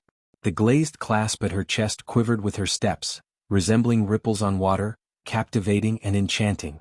Looking at Mo Kishin by her side, dressed simply in a white shirt and black suit pants, his aura was unapproachable. His sleeves were rolled up to his elbows, revealing a stretch of strong, fair arms. One hand in his pocket while the other gently wrapped around Ni Yang's waist. Although he is known in Beijing as a good-for-nothing at this moment, their heavenly appearance brightened everyone's eyes. If Xiao Yingying didn't know Mo Kishin so well, she might have thought this good-for-nothing was Mr. Mog himself. Unfortunately, Mo Kishin was nothing more than an empty shell. With this thought, the curve at the corner of Xiao Yingying's mouth turned into deep disdain. This famous but useless Mo Kishin wasn't worth a second glance from someone as noble as her. Ni Yang and Mo Kishin took their seats at the elders' table. During that time, Mo Baichuan kept his eyes on Ni Yang, but there wasn't the slightest hint of emotion on her face. She maintained a calm demeanor from start to finish as if she wasn't concerned about the wedding at all. Seeing this, Mo Baichuan slightly furrowed his brow. Wasn't Ni Yang jealous at all when she saw him prepare such a grand wedding for Zhao Jingrong? Was she brewing some major scheme? Yes, surely that was it. He couldn't believe that Ni Yang would give up on him so easily. After all, she had come to Beijing entirely for him. Although the wedding seemed to be going smoothly, there might be a conspiracy progressing stealthily. As long as Ni Yang was here, the wedding couldn't possibly end without a hitch. But Mo Baichuan waited a long time without any incidents. What was going on? The wedding was almost over. Could it be that Ni Yang was planning to cause trouble during the toast to the elders? Mo Baichuan squinted his eyes and, after all the proceedings, went with Zhao Jingrong to toast the elders. Uncle 6, Aunt 6, this cup we toast to you, he said. Ni Yang and Mo Kishin also raised their glasses. Ni Yang, with a ready smile, pulled out the prepared token money and said, My dear nephew and niece, may you have a child soon and let Uncle 6 and I become grandparents early. Thank you, Aunt 6. Zhao Jingrong took the red envelope. Mo Baichuan squinted his eyes again. Ni Yang could still smile at this moment. Could it be that there was something fishy in that red packet, or maybe, was there a miniature bomb inside meant to kill Zhao Jingrong? The thickness of the envelope could certainly fit a miniature bomb. With this thought, he quickly snatched the red packet from Zhao Jingrong's hand. Baichuan, what's wrong? Zhao Jingrong was startled. Nothing, Mo Baichuan said while opening the envelope. Upon opening it, Mo Baichuan was stunned because, besides money, there was nothing else inside. What was going on? The wedding banquet was about to end. Was Ni Yang just watching him marry Zhao Jingrong? Baichuan, what's wrong? Zhao Jingrong asked with concern. Nothing, Mo Baichuan shook his head, just a bit dizzy, probably drank too much. Zhao Jingrong knew Mo Baichuan was overly focused on Ni Yang, beyond the concern a junior should have for an elder, but she didn't point it out. Because she knew as Mrs. Mog, she would have to face all kinds of temptresses in the future. She didn't care what kind of man he was outside, all she wanted was to stand by Mo Baichuan's side. Back in ancient times, which influential men didn't have multiple wives and concubines? Why don't you drink less later and let me handle it? No worries, Mo Baichuan waved his hand. Until the wedding banquet ended smoothly, Mo Baichuan saw no incidents occur. It was agonizing. Seeing Ni Yang's smiling face was truly unbearable for Mo Baichuan. Could it be that he had mistaken her feelings all along? Did Ni Yang really not like him? Was Mo Qishan the one Ni Yang truly liked? But Mo Qishan was just a good-for-nothing. Why would Ni Yang like him? He was the first to meet Ni Yang. Ni Yang came to Beijing for him. If you find any errors, ads pop up, ads redirect, broken links, non-standard content, etc., please let us know reports so we can fix it as soon as possible. Chapter 11:20 Appraisal Result, They are biological sisters. _6. Why did things turn out this way? Or did Ni Yang have a trick up her sleeve? Mo Baichuan drank glass after glass, almost not refusing any, until he finally drank himself under the table. Zhao Jingrong recalled her mother's advice. She said that only a child can tie a man's heart. So she must try her best tonight. She was going to bear Mo family's eldest grandson. Although Zhao Jingrong had long known that Mo Baichuan's true affections lay elsewhere, what she did not expect was that in the heat of the moment, the name Mo Baichuan called out was that of another woman. In that case she had to try even harder. After the wedding banquet, Mo Qishan drove Ni Yang back. Yang, our big nephew is married now, when shall we also go get our marriage certificate? Ni Yang leaned back in the car seat, her tone lazy. You're still in the trial period, what's the hurry? Mo Qishan said, then when can I finish this trial period? There has to be a deadline, right? Ni Yang glanced at him, when I'm in a good mood, you'll be done with the trial period. Aren't you happy now? Mo Qishan countered. Ni Yang smiled and said, have you done anything to make me happy? Mo Qishan barely lifted his lips into a smile, not yet, but I will soon. Ni Yang turned her head looking at Mo Qishan. He'll be looking forward to it. Don't let me down, Mr. Mo. When have I ever let you down? Mo Qishan countered. Ni Yang raised her eyebrows slightly. Now that she thought about it, he really hadn't. She had no idea what big thing Mo Qishan was planning. Elsewhere in Kong City, the results of the paternity test had come in, confirming that Adele was indeed the daughter of Wang Qingshan and Li Yingyue. Upon seeing the results, Jonathan and Luana both breathed a sigh of relief. Adele having a support in China meant they could leave without worries. Wawa, you see, I told you, you're my dear daughter and am your real mom. Fifth sister, after all these years, you can finally return to your roots. Every member of the Wang family was extremely excited. Who wouldn't be thrilled to find a walking golden mountain? Wawa, now that it's confirmed you're a daughter of our Wang family, are you going to move back in and live with us? Wang Qingshan said. Li Yingyue immediately nodded in agreement. Of course, Wawa, you've been separated from mom and dad for so many years. Now that mom and dad have finally found you, you should stay by our side and let us take care of you. To make up for all those lost years. Adele was somewhat overwhelmed. Were these people truly her dad, mom, and family? Why did she feel so out of place? But paternity tests don't make mistakes. Wang Rui continued, although I really hope fifth sister can come back to live with us, our home is too small, dirty, and broken. I'm afraid it would be too humble for fifth sister. Wang Li nodded, I think fourth sister is right. Our home is too run down. How can we let fifth sister live in such a place? As soon as he said this, Wang Li added, how about we all chip in to buy a bigger house and bring fifth sister over to live with us? While saying this, Wang Li looked at Adele and sighed, fifth sister, it's my fault for not being capable. I don't even have the money to buy a house, I've let you down. By the end, Wang Li's eyes were red. Jonathan was moved by Wang Li's words, how much more do you need for the house? Since we're all family now, we'll cover the money. Wang Li's eyes lit up immediately. Grandpa Jonathan, actually we already had our eyes on a villa. There are many people in our family, only a villa would fit us, but the villa is really too expensive. How about you just buy us a regular residential house we can squeeze in just as long as it's not too shabby for Wawa? How much is needed for the villa? Jonathan asked. Wang Li hesitated. A lot, about 100,000 or so. 100,000 was but pocket change to Jonathan. Jonathan smiled. No problem, let's go make the payment now. Wang Li was over the moon. He hadn't expected Jonathan to agree so readily. This capitalist sure was different. The family arrived at the sales office, and Jonathan immediately picked out a villa over 1,000 square meters. Wang Qingshan and Li Yingyue were ecstatic. They were just ordinary workers and never dreamed that they would be able to live in a villa in their lifetime. Among the happy were Jonathan's 3 nieces and nephews. Now, all they had to do was wait for Jonathan and Luana to transfer all the assets to Adele's name. Once the old couple passed away, they would become Adele's guardians, naturally regaining control over the assets. As for Wang Qingshan and Li Yingyue, they had no blood relation to Adele. Legally, their relationship could not be recognized. The Wang family was like a bottomless pit, asking for houses then cars, finishing with cars then asking for drivers, also wanting a nanny, their demands ever growing, completely unabashed. In just a few days the family of 6 lived like nobility. Wang Jia, the 3rd son of the Wang family, was an educated man. "Mom and Dad, isn't it a bit improper for us to continue like this?" Li Yingyue gave him a cold look.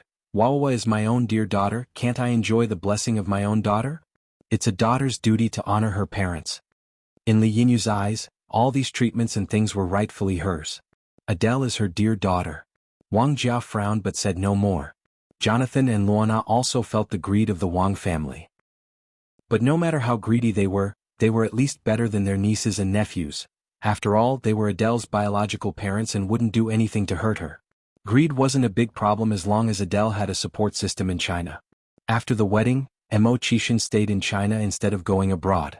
Morris, still no result on that matter? In the office, Mo Qishan looked impatiently at Morris. Morris shook his head with difficulty. "Not yet." Just then Marcus burst in excitedly. Sir, the results are out." "How is it?" Mo Qishan looked up. Marcus held the document in his hands. "You guessed right, Miss Adele is indeed Miss Ni's long-lost sister. Here are the test results. If you find any errors, ads pop up, ads redirect, broken links, non-standard content, etc. Please let us know reports so we can fix it as soon as possible." Chapter 11:21 Retribution, Recognition. "Let me have a look." Marcus handed the identification results to Mo Qishan. Mo Qishan took the document, skimmed through it rapidly, then asked, "Where is this Adele now?" Marcus continued, "They are now in Kong City." Marcus took the opportunity to explain the situation of Adele's 3 cousins. Mo Qishan nodded slightly. "Okay, I got it." After saying that, Mo Qishan rushed out with the identification results in a hurry. The weather was nice today, so Ni Yang also joined the flower planting team. When Mo Qishan arrived at Jianghu village, Ni Yang was waving a hoe, fertilizing the wild roses. "Yang, brother Mo, why are you here?" Ni Yang slightly looked up, her already pale forehead almost translucent under the sun, with the bright sunlight behind her. Mo Qishan was briefly stunned, then jogged over. Yang, I have some good news to tell you." "What good news?" Ni Yang raised her eyebrows slightly. Mo Qishan said, "Something that will make you very happy." At this, Ni Yang suddenly remembered, this man had promised her a surprise half a month ago. "Let's hear it." Mo Qishan handed the document he was holding to Ni Yang. "Open it and see." "What is this?" Ni Yang puzzled as she opened the document. Upon seeing the content of the document, Ni Yang's usually calm face gradually turned into surprise, and she hugged Mo Qishan excitedly. "Oh my God! Brother Mo, you aren't joking with me, are you? Do I look like someone who wouldn't take this seriously?" Mo Qishan held Ni Yang and spun her around on the spot. "Put me down quickly, I need to tell my mom this good news." Mo Qishan released Ni Yang. Ni Yang, holding the document, ran into the house. Mom. Your mom is at the factory. Yang, what's making you so happy?" Grandmother Zheng smiled as she walked down the stairs. Ni Tsuehua was now a career-oriented woman, spending at least 7 to 8 hours in the food factory every day. Her factory now produces not only spicy sticks but also Heiqing specialty snacks, which are very popular in the market. Ni Yang said, "Grandma, brother Mo helped me find my 3rd sister." Upon hearing this, Grandmother Zheng was stunned. "What?" Ni Yang repeated, "Grandma, we found my 3rd sister." "Oh my goodness. Really?" Grandmother Zheng was both shocked and delighted. "Really?" Ni Yang nodded, handing the document to Grandmother Zheng. "Look, this is the identification result." Grandmother Zheng took the document, her hands trembling. "Found it? Really found it? Where is your 3rd sister now?" Grandmother Zheng continued to ask. Ni Yang looked at Mo Qishan. "Brother Mo, where is my 3rd sister now?" Mo Qishan said, "She is currently in Kong City." "Kong City?" grandmother Zheng continued, Kang is over 300 miles away from here. 6th, how did you find this child? Meanwhile, grandmother Zheng was also worried, wondering if this child might end up like Wu Yenyun, ultimately leading to hostility, which would be unfortunate. Mo Qishan went on to say, the third sister, Adele, was adopted by grandparents in M country since childhood and came back to the country 2 months ago to look for relatives. Mo Qishan succinctly explained the situation. Upon hearing this, grandmother Zheng breathed a sigh of relief. Then we need to hurry to Kang City to authenticate the child. Absolutely must not let that family deceive her. I'll call my mom and dad now. Then I'll quickly spread this good news to your grandfather and your grandmother. After receiving the call, Anai Tsuehua rushed back from the factory, her eyes red with excitement. Yang, you're not joking with your mom, are you? Xiaomo really found your third sister? Anai Yang nodded, really? Anai Tsuehua continued, that's great. Really great, Xiaoma, thank you for caring so much about our family. Mo Qishan smiled, we are all family, aunt, you're being too formal. Anai Tsuehua wiped away tears excitedly, right, we are all family.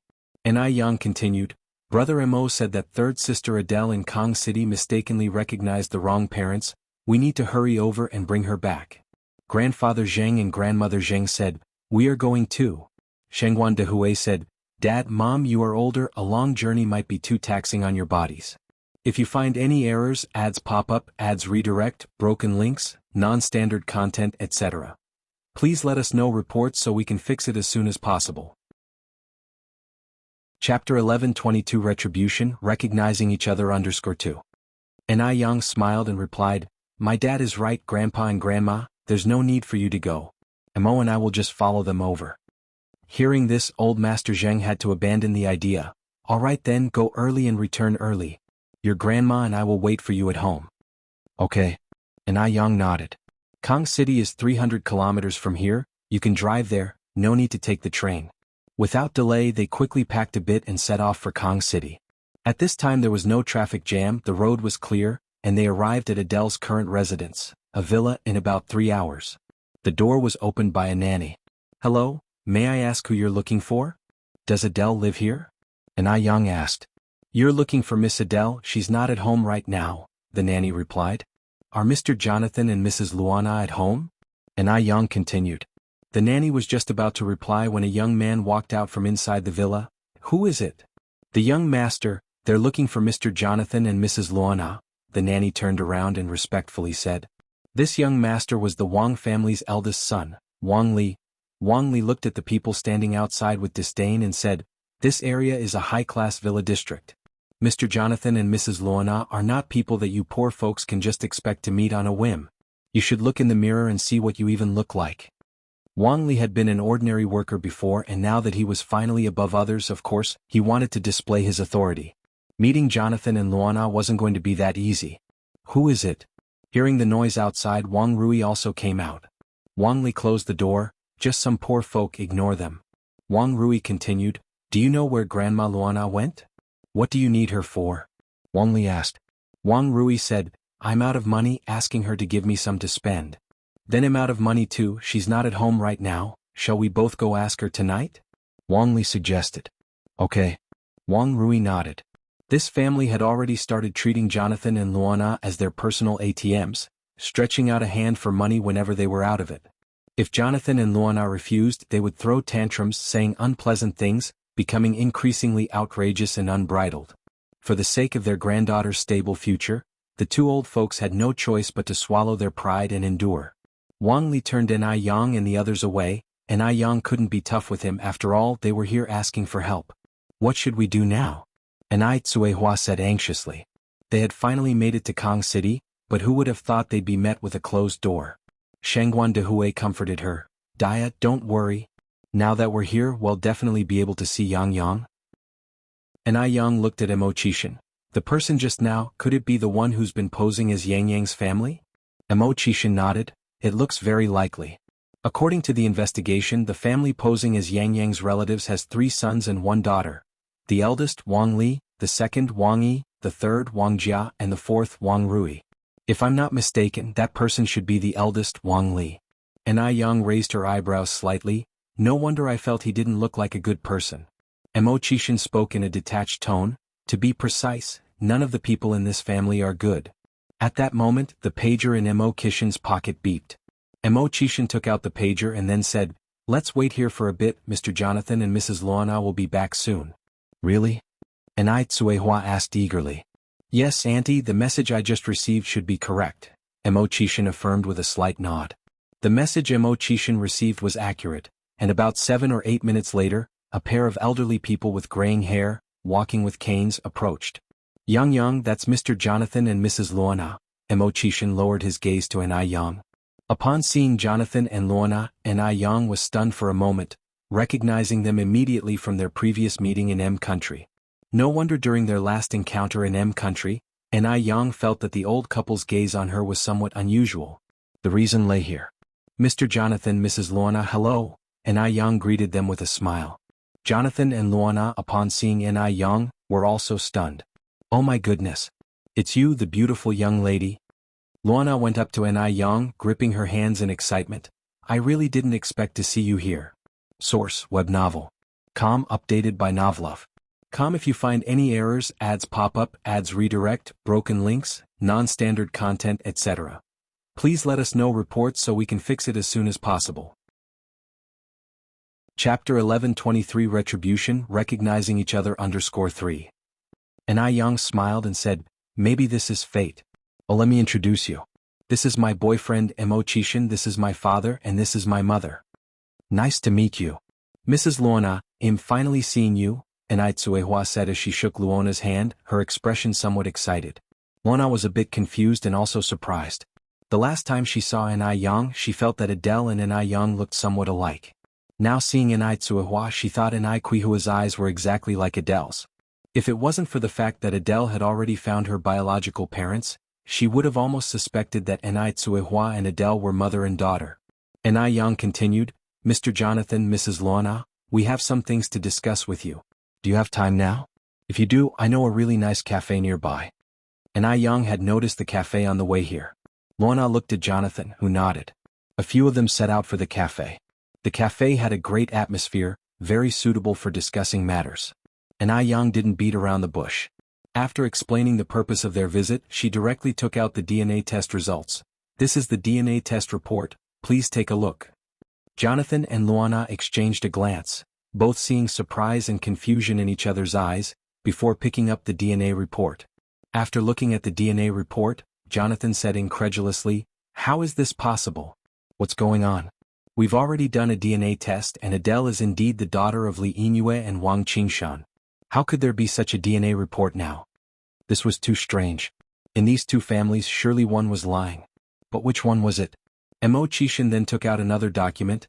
"As to what exactly is going on with that DNA report, I think your nephew Albert, Danton, and your niece Beth should be very clear about it." Mo Qishan paused, then continued, "This is their travel records and judging by the dates, they arrived in Kong City half a month before you did." "What?" Jonathan stood up in surprise. "They came to Beijing too?" Mo Qishan nodded, tapped his fingers on the table with a casual posture, yet exuding a powerful presence. Luana picked up the document and her eyes widened in shock after seeing its contents. The document clearly recorded the travel dates of Albert, Danton, and Beth, and even detailed what they did each day. "Who are you?" Luana looked up at Mo Qishan. Although this young man looked young, his capabilities were not to be underestimated. After all, these were cross-border travel records. Not just anyone without influence could obtain them. Mo Qishan replied indifferently, "I am Mo Qishan, you can call me Xiaoma." Jonathan turned his head to look at Mo Qishan. "Mr. Mo, why should I believe you? And how do I know these documents aren't forgeries?" "I think these should provide proof," Mo Qishan said slowly as he took an envelope from his bag. Jonathan immediately opened the envelope, which contained color photographs. The backgrounds of the photos were in a hospital office, and the people in them were the doctor and Albert. These photos documented the entire process of Albert bribing the doctor. "If you don't believe me, there's also these," Mo Qishan continued, taking out some additional materials. Looking at what Mo Qishan took out, Jonathan and Luona's expressions turned very ugly. Anai Tsuehua and Shangguan Dehui, sitting opposite Mo Qishan, were stunned. Neither of them had expected Mo Qishan to come so well prepared. If Mo Qishan hadn't prepared in advance, their trip might have been in vain. It seemed that Mo Qishan had put a lot of effort into this matter. After looking through all the materials, Jonathan and Luana sighed. They never imagined that their daily lives were being monitored by their nephews and nieces all along, and that they were completely under their control. Seeing the changing expressions on the faces of the two old people, Imo-chan continued, "Do you believe me now?" We believe, Jonathan nodded. Forget the copious evidence. Even without it, just the fact that Adele so closely resembled Tsuehua was enough for them to believe. Source: web novel. Com updated by Novlove. Com if you find any errors, ads pop up, ads redirect, broken links, non-standard content, etc. Please let us know reports so we can fix it as soon as possible. Chapter 11:24 Retribution, Recognizing Each Other _4. As soon as he finished speaking, Jonathan continued, "Those three bastards. I will never let them go. My wealth, they won't get a penny of it." Before this incident, Jonathan had thought about leaving some wealth to his nephew and niece, but now he doesn't even want to leave them half a penny. Imo-chan smiled faintly. Cleaning the house can be postponed, but the top priority now is to reunite Adele with her own family. Right, you're correct, Jonathan nodded. Let's head back to the villa while we talk. Okay. The group left the cafe and headed back toward the villa. When they got back, the Wang family had already eaten. Wang Qingshan and Li Yingyue were lying on the sofa in the living room watching TV. Seeing Jonathan and Luana bring some strangers back, they said somewhat unhappily, "Why bring back just anyone? Our home is not some refugee shelter. Also, we have already eaten.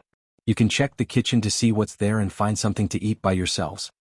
Now, Li Yingyue was not afraid of Jonathan and Luana, because she is Adele's biological mother. If Adele wanted to have a support in China, she must please them. 3 sons and a daughter of the Wang family came over from the other side, stretching out their hands asking Jonathan and Luana for money. Wang Li, seeing Ni Yang and the others, suddenly felt they looked familiar and squinting his eyes said, "Why, it's you again? How did you get in again? Weren't you told to scram? Is this a place for you to come? The ones who should scram are you." Jonathan, unable to bear it anymore, slammed the table. "What did you say?" Li Yingyue suddenly jumped up from the sofa, jumping 3 feet high, and said excitedly, "You tell us to scram? Adele is our biological daughter. You have no right to tell us to scram." Jonathan angrily said, "Liars. All of you liars. Do you really think I don't know the truth? Mark. I'm here." Mark ran over. Jonathan continued, "Call the police. Arrest these swindlers." Mark nodded. "Okay, please wait a moment." Mark was the butler Jonathan brought over from M country and was very loyal to Jonathan, never doubting his orders. Now Li Yingyue and Wang Qingshan were somewhat panicked. Has Jonathan gone mad? Why call the police all of a sudden? He certainly doesn't seem to be joking. What the heck is going on? Could it be that Jonathan and Luana, these two fools, really know something? How did they find out? Li Yingyue quickly said with a smile, "You're just joking with us. We're all family, why call the police?" Exactly, Wang Qingshan followed along. Jonathan didn't want to argue with them, sitting on the sofa waiting for the police to come. Seeing that Jonathan stopped speaking, Li Yingyue sighed in relief. She thought Jonathan was definitely joking. She is Adele's biological mother, how could Jonathan really call the police? The 3 sons and daughter of the Wang family did not take this matter to heart either, continuing to ask Luana for money. Watching the Wang family's attitude, Tsuehua and Shangguan Dehui slightly frowned. This family's behavior is truly appalling. Luana and Jonathan, like Tsuehua and Shangguan Dehui, sat there in silence. Wang Rui, somewhat impatiently, said, "Are you going to give it or not? I am Adele's sister. Why does Adele have unlimited money every day and I still have to ask? And you guys?" Wang Rui said, looking up at Ni Yang and the others, "Who are you? What gives you the right to stay in my house? Get out quickly. Or don't blame me for being rude." Just then the sound of a siren blared outside. Who called the police? A police officer in uniform came in from outside. "It was me." Jonathan stood up from the sofa. "Please arrest these swindlers." Now Li Yingyue, Wang Qingshan, and their 3 sons and daughter completely panicked. "No, officer. We are not swindlers. We really aren't." Li Yingyue directly sat down on the floor, creating a scene. "My 5th baby, someone is bullying your biological mom, why aren't you coming back?"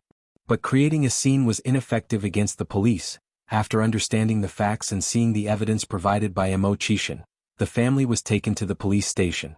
Jonathan and Luana, as victims, also went to the police station, but they arranged to meet Anai Yang again tomorrow afternoon. Source: web novel. Com updated by Novlove. Com if you find any errors, ads pop up, ads redirect, broken links, non-standard content, etc. Please let us know reports so we can fix it as soon as possible. Chapter 1125 Retribution, Recognizing Each Other _5. The next afternoon, Anai Yang and Imo arrived at the villa on time. Adele had already come back. The moment she saw Adele, Anai Quihua's eyes turned red. Anai Yang was also somewhat stunned, as Adele and Anai Tsuehua resembled each other at least 50%. Luana personally introduced Adele. Adele, this is your biological mother, this is your mother's second husband, this is your sister Anai Yang, and this is your sister's boyfriend Imo Chishan. After these days spent with the Wang family, Adele felt a bit resistant towards her family members.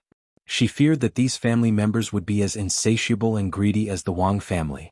Upon learning that the Wang family were not her real relatives, Adele was greatly relieved. But when she heard that another group claiming to be her family had come searching for her, Adele was anxious again. She had discussed it with her grandparents last night, that if this family resembled the Wang family, they would immediately return to M country and consider other options. Hello. Adele greeted politely with a bow. Hello child, your name is Adele, right? Anai Tsuehua with tearful eyes took Adele's hand. Yes. Adele nodded. Child, I thought I would never see you in my lifetime. After Wu Yanyan's matter, Anai Tsuehua had been very sad and distressed, feeling guilty that she hadn't protected her daughters well, and now being able to reunite with her third daughter, Anai Tsuehua was truly very happy. Very happy. Mom, don't be sad, we found our youngest sister now, haven't we? Anai Yang came over, gently comforting Anai Tsuehua, then extended her hand to Adele. Hello Adele, I am your oldest sister. Oldest sister? Adele puzzled for a moment, then shook hands with Anai Yang. Kinship is a very strange thing. Although it was their first meeting, Adele felt a sense of closeness to Anai Yang. Adele, this is our dad, Anai Yang continued. Dad. For the first time in her life, Adele uttered these two words. It felt very foreign yet also very novel. Child. Shengguan Dehue reached out to embrace Adele. After the brief recognition, Adele continued, Mom, can you tell me some stories about my childhood?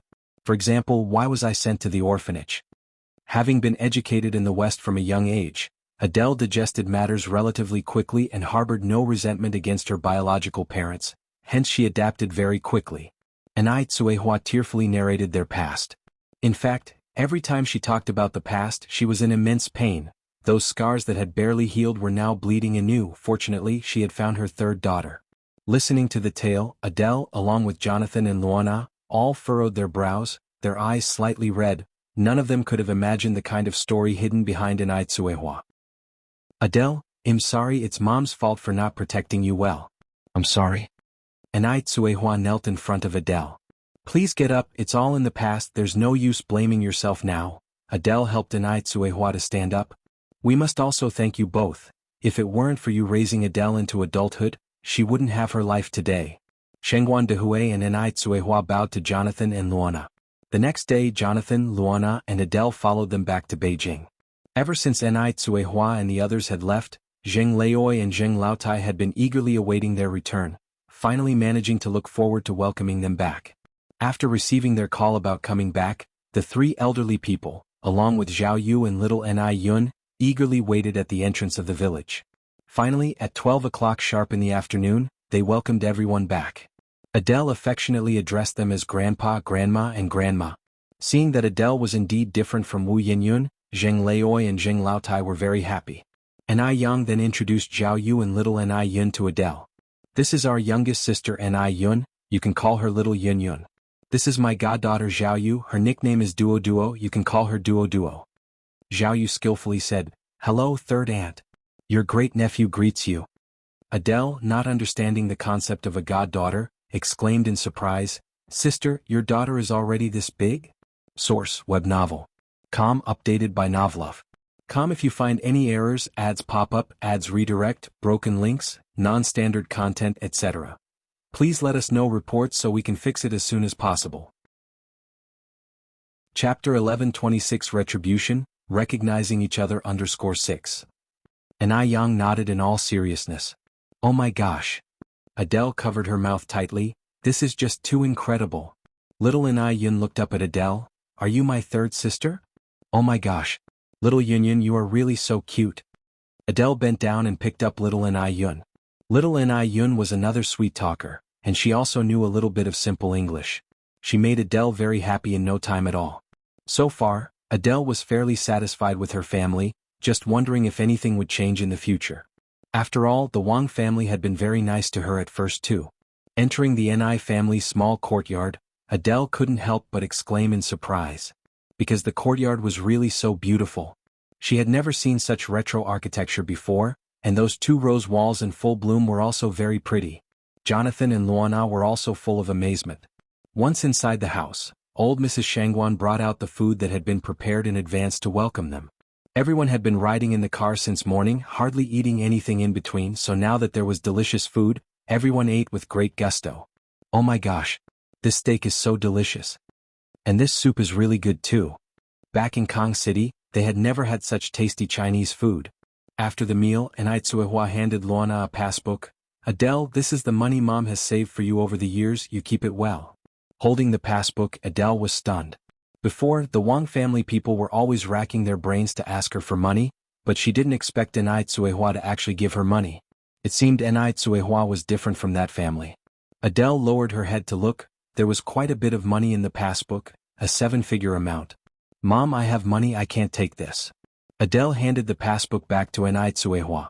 Ai Tsuehua handed the passbook back to Adele. Adele, Mom knows this money might not make up for the hurt I've caused you, but you keep it and it'll make me feel better. With Ai Yang around, the Ni family's life was very affluent, and Ai Tsuehua didn't need to push herself so hard. She just wanted to give her daughters something through her own efforts. She didn't want to rely on others for everything, nor did she want to leave too many regrets in her life.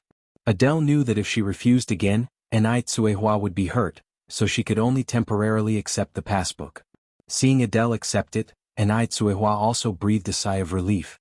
In the afternoon, old Mrs. Zheng and old Mrs. Shangguan took Luana for a walk around the village, while Jonathan joined the team to start clearing the fields with old Mr. Zheng. Although Jonathan had been a businessman in his early years, he also harbored a pastoral heart. In order to welcome their new sister home, Shangguan Su and Shangguan Shi specially took the time to come back in the evening. Seeing Shangguan Su, Adele's eyes lit up. It's you. Adele remembered Shangguan Su, but Shangguan Su was a little forgetful about her. Who are you? Adele continued. It's me. I'm Adele. Back at Tiananmen you helped me catch a pickpocket. With that said, Shangguan Su remembered. Oh, it's you. Wait, you wouldn't happen to be my third sister, would you? Ai Yang said with a smile. Big brother, you and Adele already know each other? Shangguan Su nodded. She really is our third sister? Ai Yang continued. Adele, this is our eldest brother, Shangguan Su.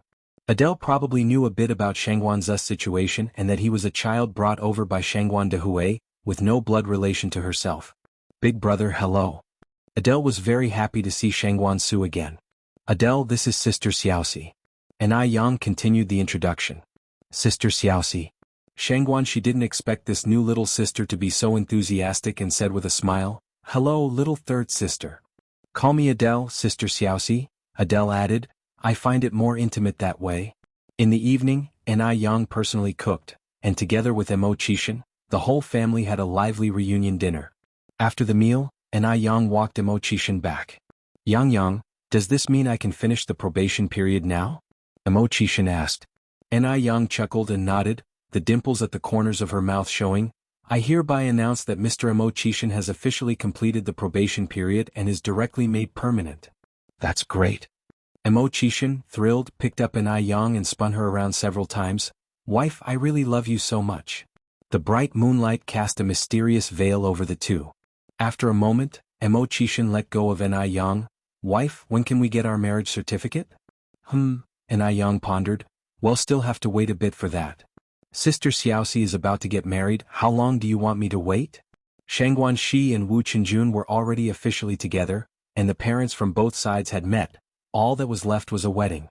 Let's talk about it after Sister Xiaoxi gets married, Ai Yang said with a smile.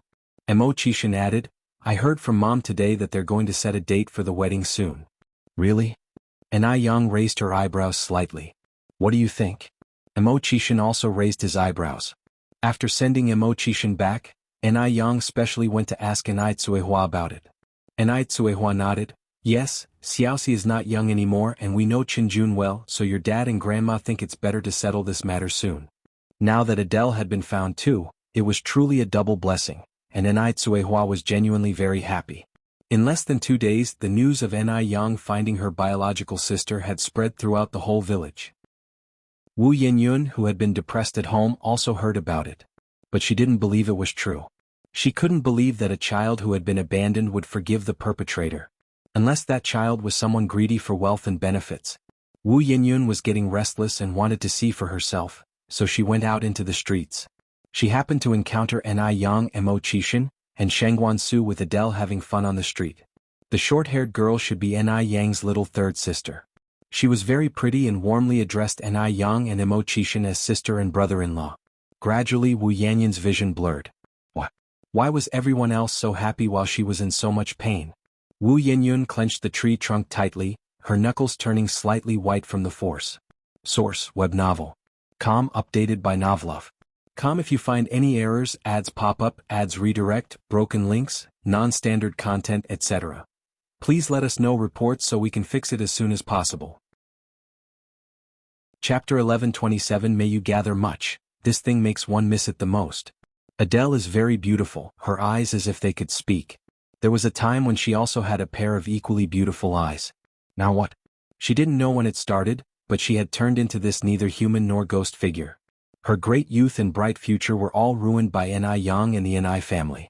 If it were not for Yang and the Ni family, she would definitely not have ended up like this. It's all their fault. In her childhood they abandoned her. When she grew up they personally destroyed her. Wu Yanyun's shoulders shook violently, devastated by grief. She didn't understand why did Adele so easily forgive the Ni family and Yang. Can abandonment also be forgiven? Is Adele eyeing the Ni family's wealth? After all, the Ni family is extremely wealthy.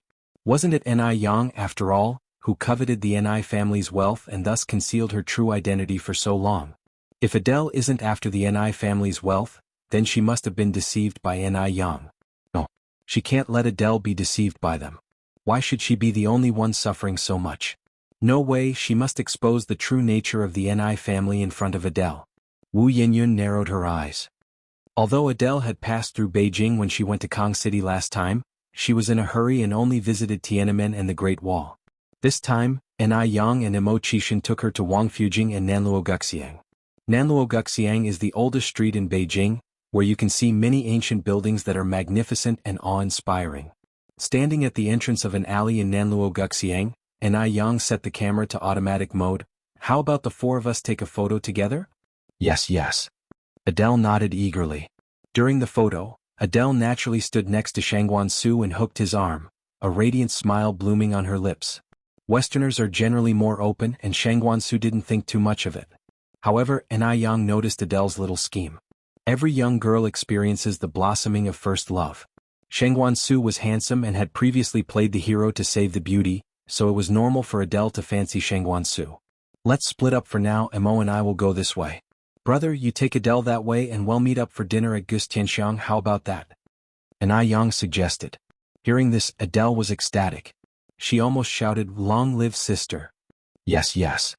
Mo Qishan sensed the trickery at play, took Yang's hand and said, then Yang and I will head this way. Then we'll go this way. Adele pulled Shangguan Su towards the other direction. This was Adele's first time seriously shopping, and she curiously inspected everything she saw. Before long, Shangguan Su's hands were full of little trinkets. Folk art candy, candied hawthorn, donkey rolls, AI wowo? What's that over there? It looks so tasty. Adele approached a stall, swallowing her saliva. That's doji, a specialty of Beijing not found elsewhere. It's quite an acquired taste, not everyone appreciates it, Shangguan Su said. Why? Adele was curious. Doji is fermented, with a very unique and somewhat strange taste, so not everyone likes it. Many outsiders can't even swallow a mouthful of doji. But I see them enjoying it. Adele followed behind, gulping. Shangguan Su smiled. I advise you not to try it, you might not have time to vomit it out. However, due to curiosity, the more Shangguan Su said that, the more Adele wanted to try. Is that stuff really that unpalatable? But I want to give it a try. Adele tugged at Shangguan Su's sleeve.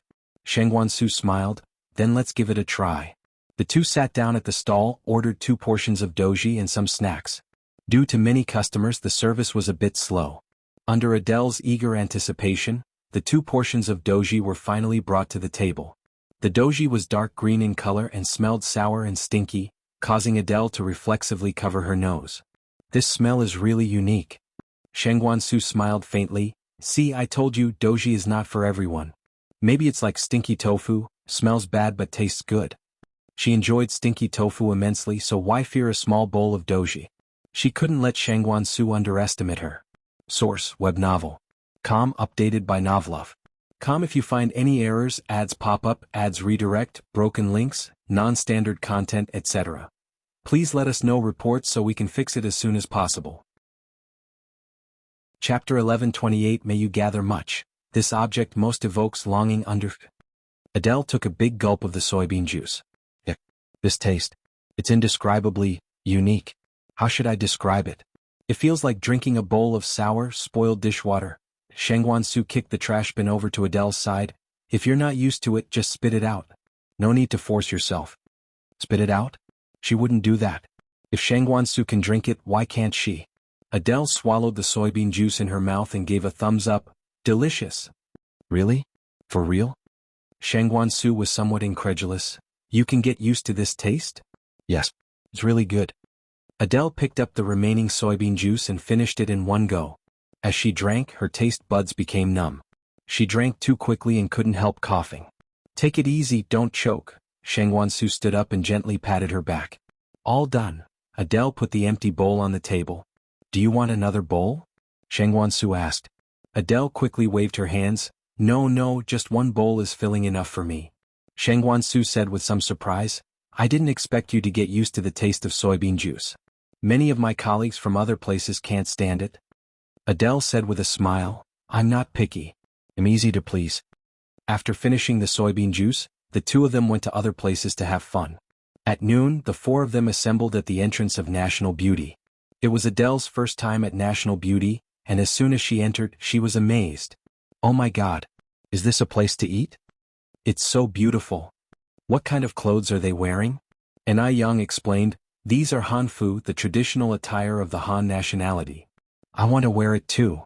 Anai Yang said with a smile, he'll give you a set when we go back home. Really?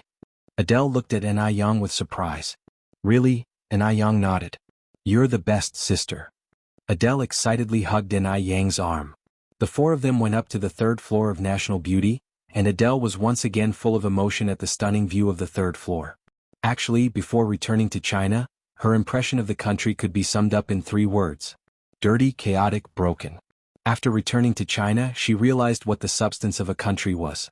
A country with profound cultural heritage, no matter how battered by storms, war and smoke, stands tall, endlessly charming. This spirit, this substance is something that Western countries don't have. Anai Yang ordered a lot of dishes. First came the pre-meal desserts. Exquisite mousse cakes, delicious double-skin milk, and refreshing sugarcane and pomelo dessert. Adele enjoyed them immensely, having never eaten such delicious desserts before. After the desserts, the main dishes started to come out. Not only were these dishes tasty, but the presentation and plating were top-notch. Sister, can I come here to eat again tomorrow? After eating, Adele asked somewhat reluctantly. Although the meals at the Anai family's home were also delicious, the limited kitchen tools at home couldn't make such delectable desserts. Every girl loves desserts, and Adele is no exception. Anai Yang nodded. Sure, but I might not have time to join you tomorrow. They'll give you the membership card and you can ask someone else in the family to come with you. Having a car at home, it was quite convenient for Adele if she wanted to come. Okay, no problem. After the meal, Anai Yang and Mo Chishan went to watch a movie. Adele still followed behind Shang Guansu. She really liked Shang Guansu so much that even doing nothing, just standing by his side, felt incredibly satisfying. The next day, Adele hitched a ride with Shang Guansu into town. Originally, she wanted to bring Jonathan and Luana with her, but recently Jonathan got fascinated with gardening. Luana along with Madame Shangguan and Mrs. Jing got hooked on playing mahjong, setting up their stools under the big banyan tree at the village entrance whenever they were free. Zhao Yu had classes at the training center and little Anai Yun was too young, so she had to come by herself. Shang Guansu was somewhat concerned about her being alone. Adele, did you bring your pager? Adele nodded, pulling out the pager. I have it. Shang Guansu continued, if you can't find the way or run into any trouble later, remember to beep me. Okay, Adele continued nodding. After discussing a few things, Shang Guansu drove off to the bank, leaving Adele to stroll the streets by herself, planning to finish her walk and then go to National Beauty for a meal before going home. Source: web novel. Com updated by Novlove. Com if you find any errors, ads pop up, ads redirect, broken links, non-standard content, etc. Please let us know reports so we can fix it as soon as possible. Chapter 1129 May you gather much. This object most evokes longing. Underscore 3. Wu Yinyun was worrying about not finding a chance to meet Adele alone, but unexpectedly she ran into her on the street today. Wu Yinyun was very happy, ready to seize this opportunity to reveal the true faces of the Ni family in front of Adele. She lowered her head to straighten up her clothing before approaching to start a conversation. Hello. Adele was first stunned, then she replied, hello. Wu Yinyun continued, are you Ni Yang's sister, Adele? Do you know me? Adele was surprised. Wu Yinyun smiled, there's a tea house ahead, let's go have some tea. Adele, seeing that Wu Yinyun looked pretty and didn't seem like a bad person, nodded in agreement. Upon arriving at the tea house, Wu Yinyun ordered a pot of Longjing tea. This is Longjing tea, a green tea from China, very fragrant. I bet you've never tried it before? Adele replied, I have tasted it. My sister also brewed some before, but she made Tiguanyin, which smells similar to this one. Sister? Hearing this word, Wu Yanyun's expression dimmed. Is your sister Ni Yang? Yes. Adele nodded. Do you know my sister? Wu Yinyun took a sip of tea, looking up at Adele. Actually, I am also your sister. What? Adele's eyes widened, looking at Wu Yinyun. A sneer curved on Wu Yanyun's lips. We are the same, both pitiful people abandoned by others. Pitiful? Adele frowned. I don't feel pitiful at all. Adele never felt pitiful. She was thankful for the people who appeared in her life. You were abandoned right after birth, don't you think you are pitiful? Wu Yinyun looked incredulously at Adele. Adele shook her head, not pitiful at all. What? Wu Yinyun furrowed her brows tightly, thinking Adele might be out of her mind. Pausing, Wu Yinyun continued, if you hadn't been thrown away when you were a child, you could have had a better life. All the hardships you've faced are because they threw you away. Adele remained unexpressive. Before she was 3 years old, she had lived in an orphanage. The orphanage had many children, and the director could not take care of every child personally. Later, she was taken back to M country by her grandparents. Her grandparents were very kind to her, treating her as their own, but initially, everything in M country was strange to her, especially the language barrier. Eventually, after overcoming the language barrier and starting school, she faced severe racial discrimination. To avoid being bullied, she trained hard in various combat skills. Was it tough? Definitely tough. But Adele never felt it was tough. She saw it as a test from fate. She wanted to face challenges head-on, never bowing down to fate. Later, she finally mastered the combat skills. Although not extremely exceptional, she was more than capable of handling her peers. Looking at Wu Yinyun, Adele seemed to recall something. Oh, I know you. You are Sister Yinyun, right? Mom and sister mentioned you to me. Regarding Wu Yinyun, Ni Yang and Ni Tsuehua did not hide anything from Adele. Did they badmouth me to you? Wu Yinyun retorted. Badmouth. Adele shook her head. No, they just said there was a bit of misunderstanding between you and them. You knew about that incident? Wu Yanyun's voice trembled. Which incident? Adele was confused. That incident. The incident Wu Yinyun couldn't speak openly about. They must have told Adele. Now in Adele's eyes, she was a sister with questionable character. A bad sister. A sister who had an abortion, who was frivolous. Adele was bewildered. She didn't know which incident Wu Yinyun was referring to. Because Ni Yang and Ni Tsuehua had never mentioned the incident about Wu Yinyun being deceived by thugs and going for an abortion. Adele had also never heard anyone else mention it. You really don't know? Wu Yinyun looked up at Adele, squinting her eyes. I don't know. Adele shook her head, then added, Is there something else I don't know about? Stop pretending I know you know, Wu Yinyun, her eyes red, said. You must be laughing at me in your heart, thinking I'm just a bad girl. I'm shameless. Ni Yang was really too much. Why should Ni Yang spread her private agony everywhere? Source: web novel. Com updated by Novlove. Com if you find any errors, ads pop up, ads redirect, broken links, non-standard content, etc. Please let us know reports so we can fix it as soon as possible. Chapter 1130 May you gather much. This object most evokes longing for. What right does Yang have to do this? Does Yang have to make it widely known and let everyone look down on her? What are you talking about? I really don't know. Adele became anxious and a bit scared. She didn't understand why Wu Yenyun would suddenly become like this. This Wu Yenyun with a fierce expression was somewhat terrifying. Just calm down and speak properly. Adele reached out to hold Wu Yenyun's hand. In this world there's no problem that can't be solved and no misunderstanding that can't be explained. Some things are better once they're talked out.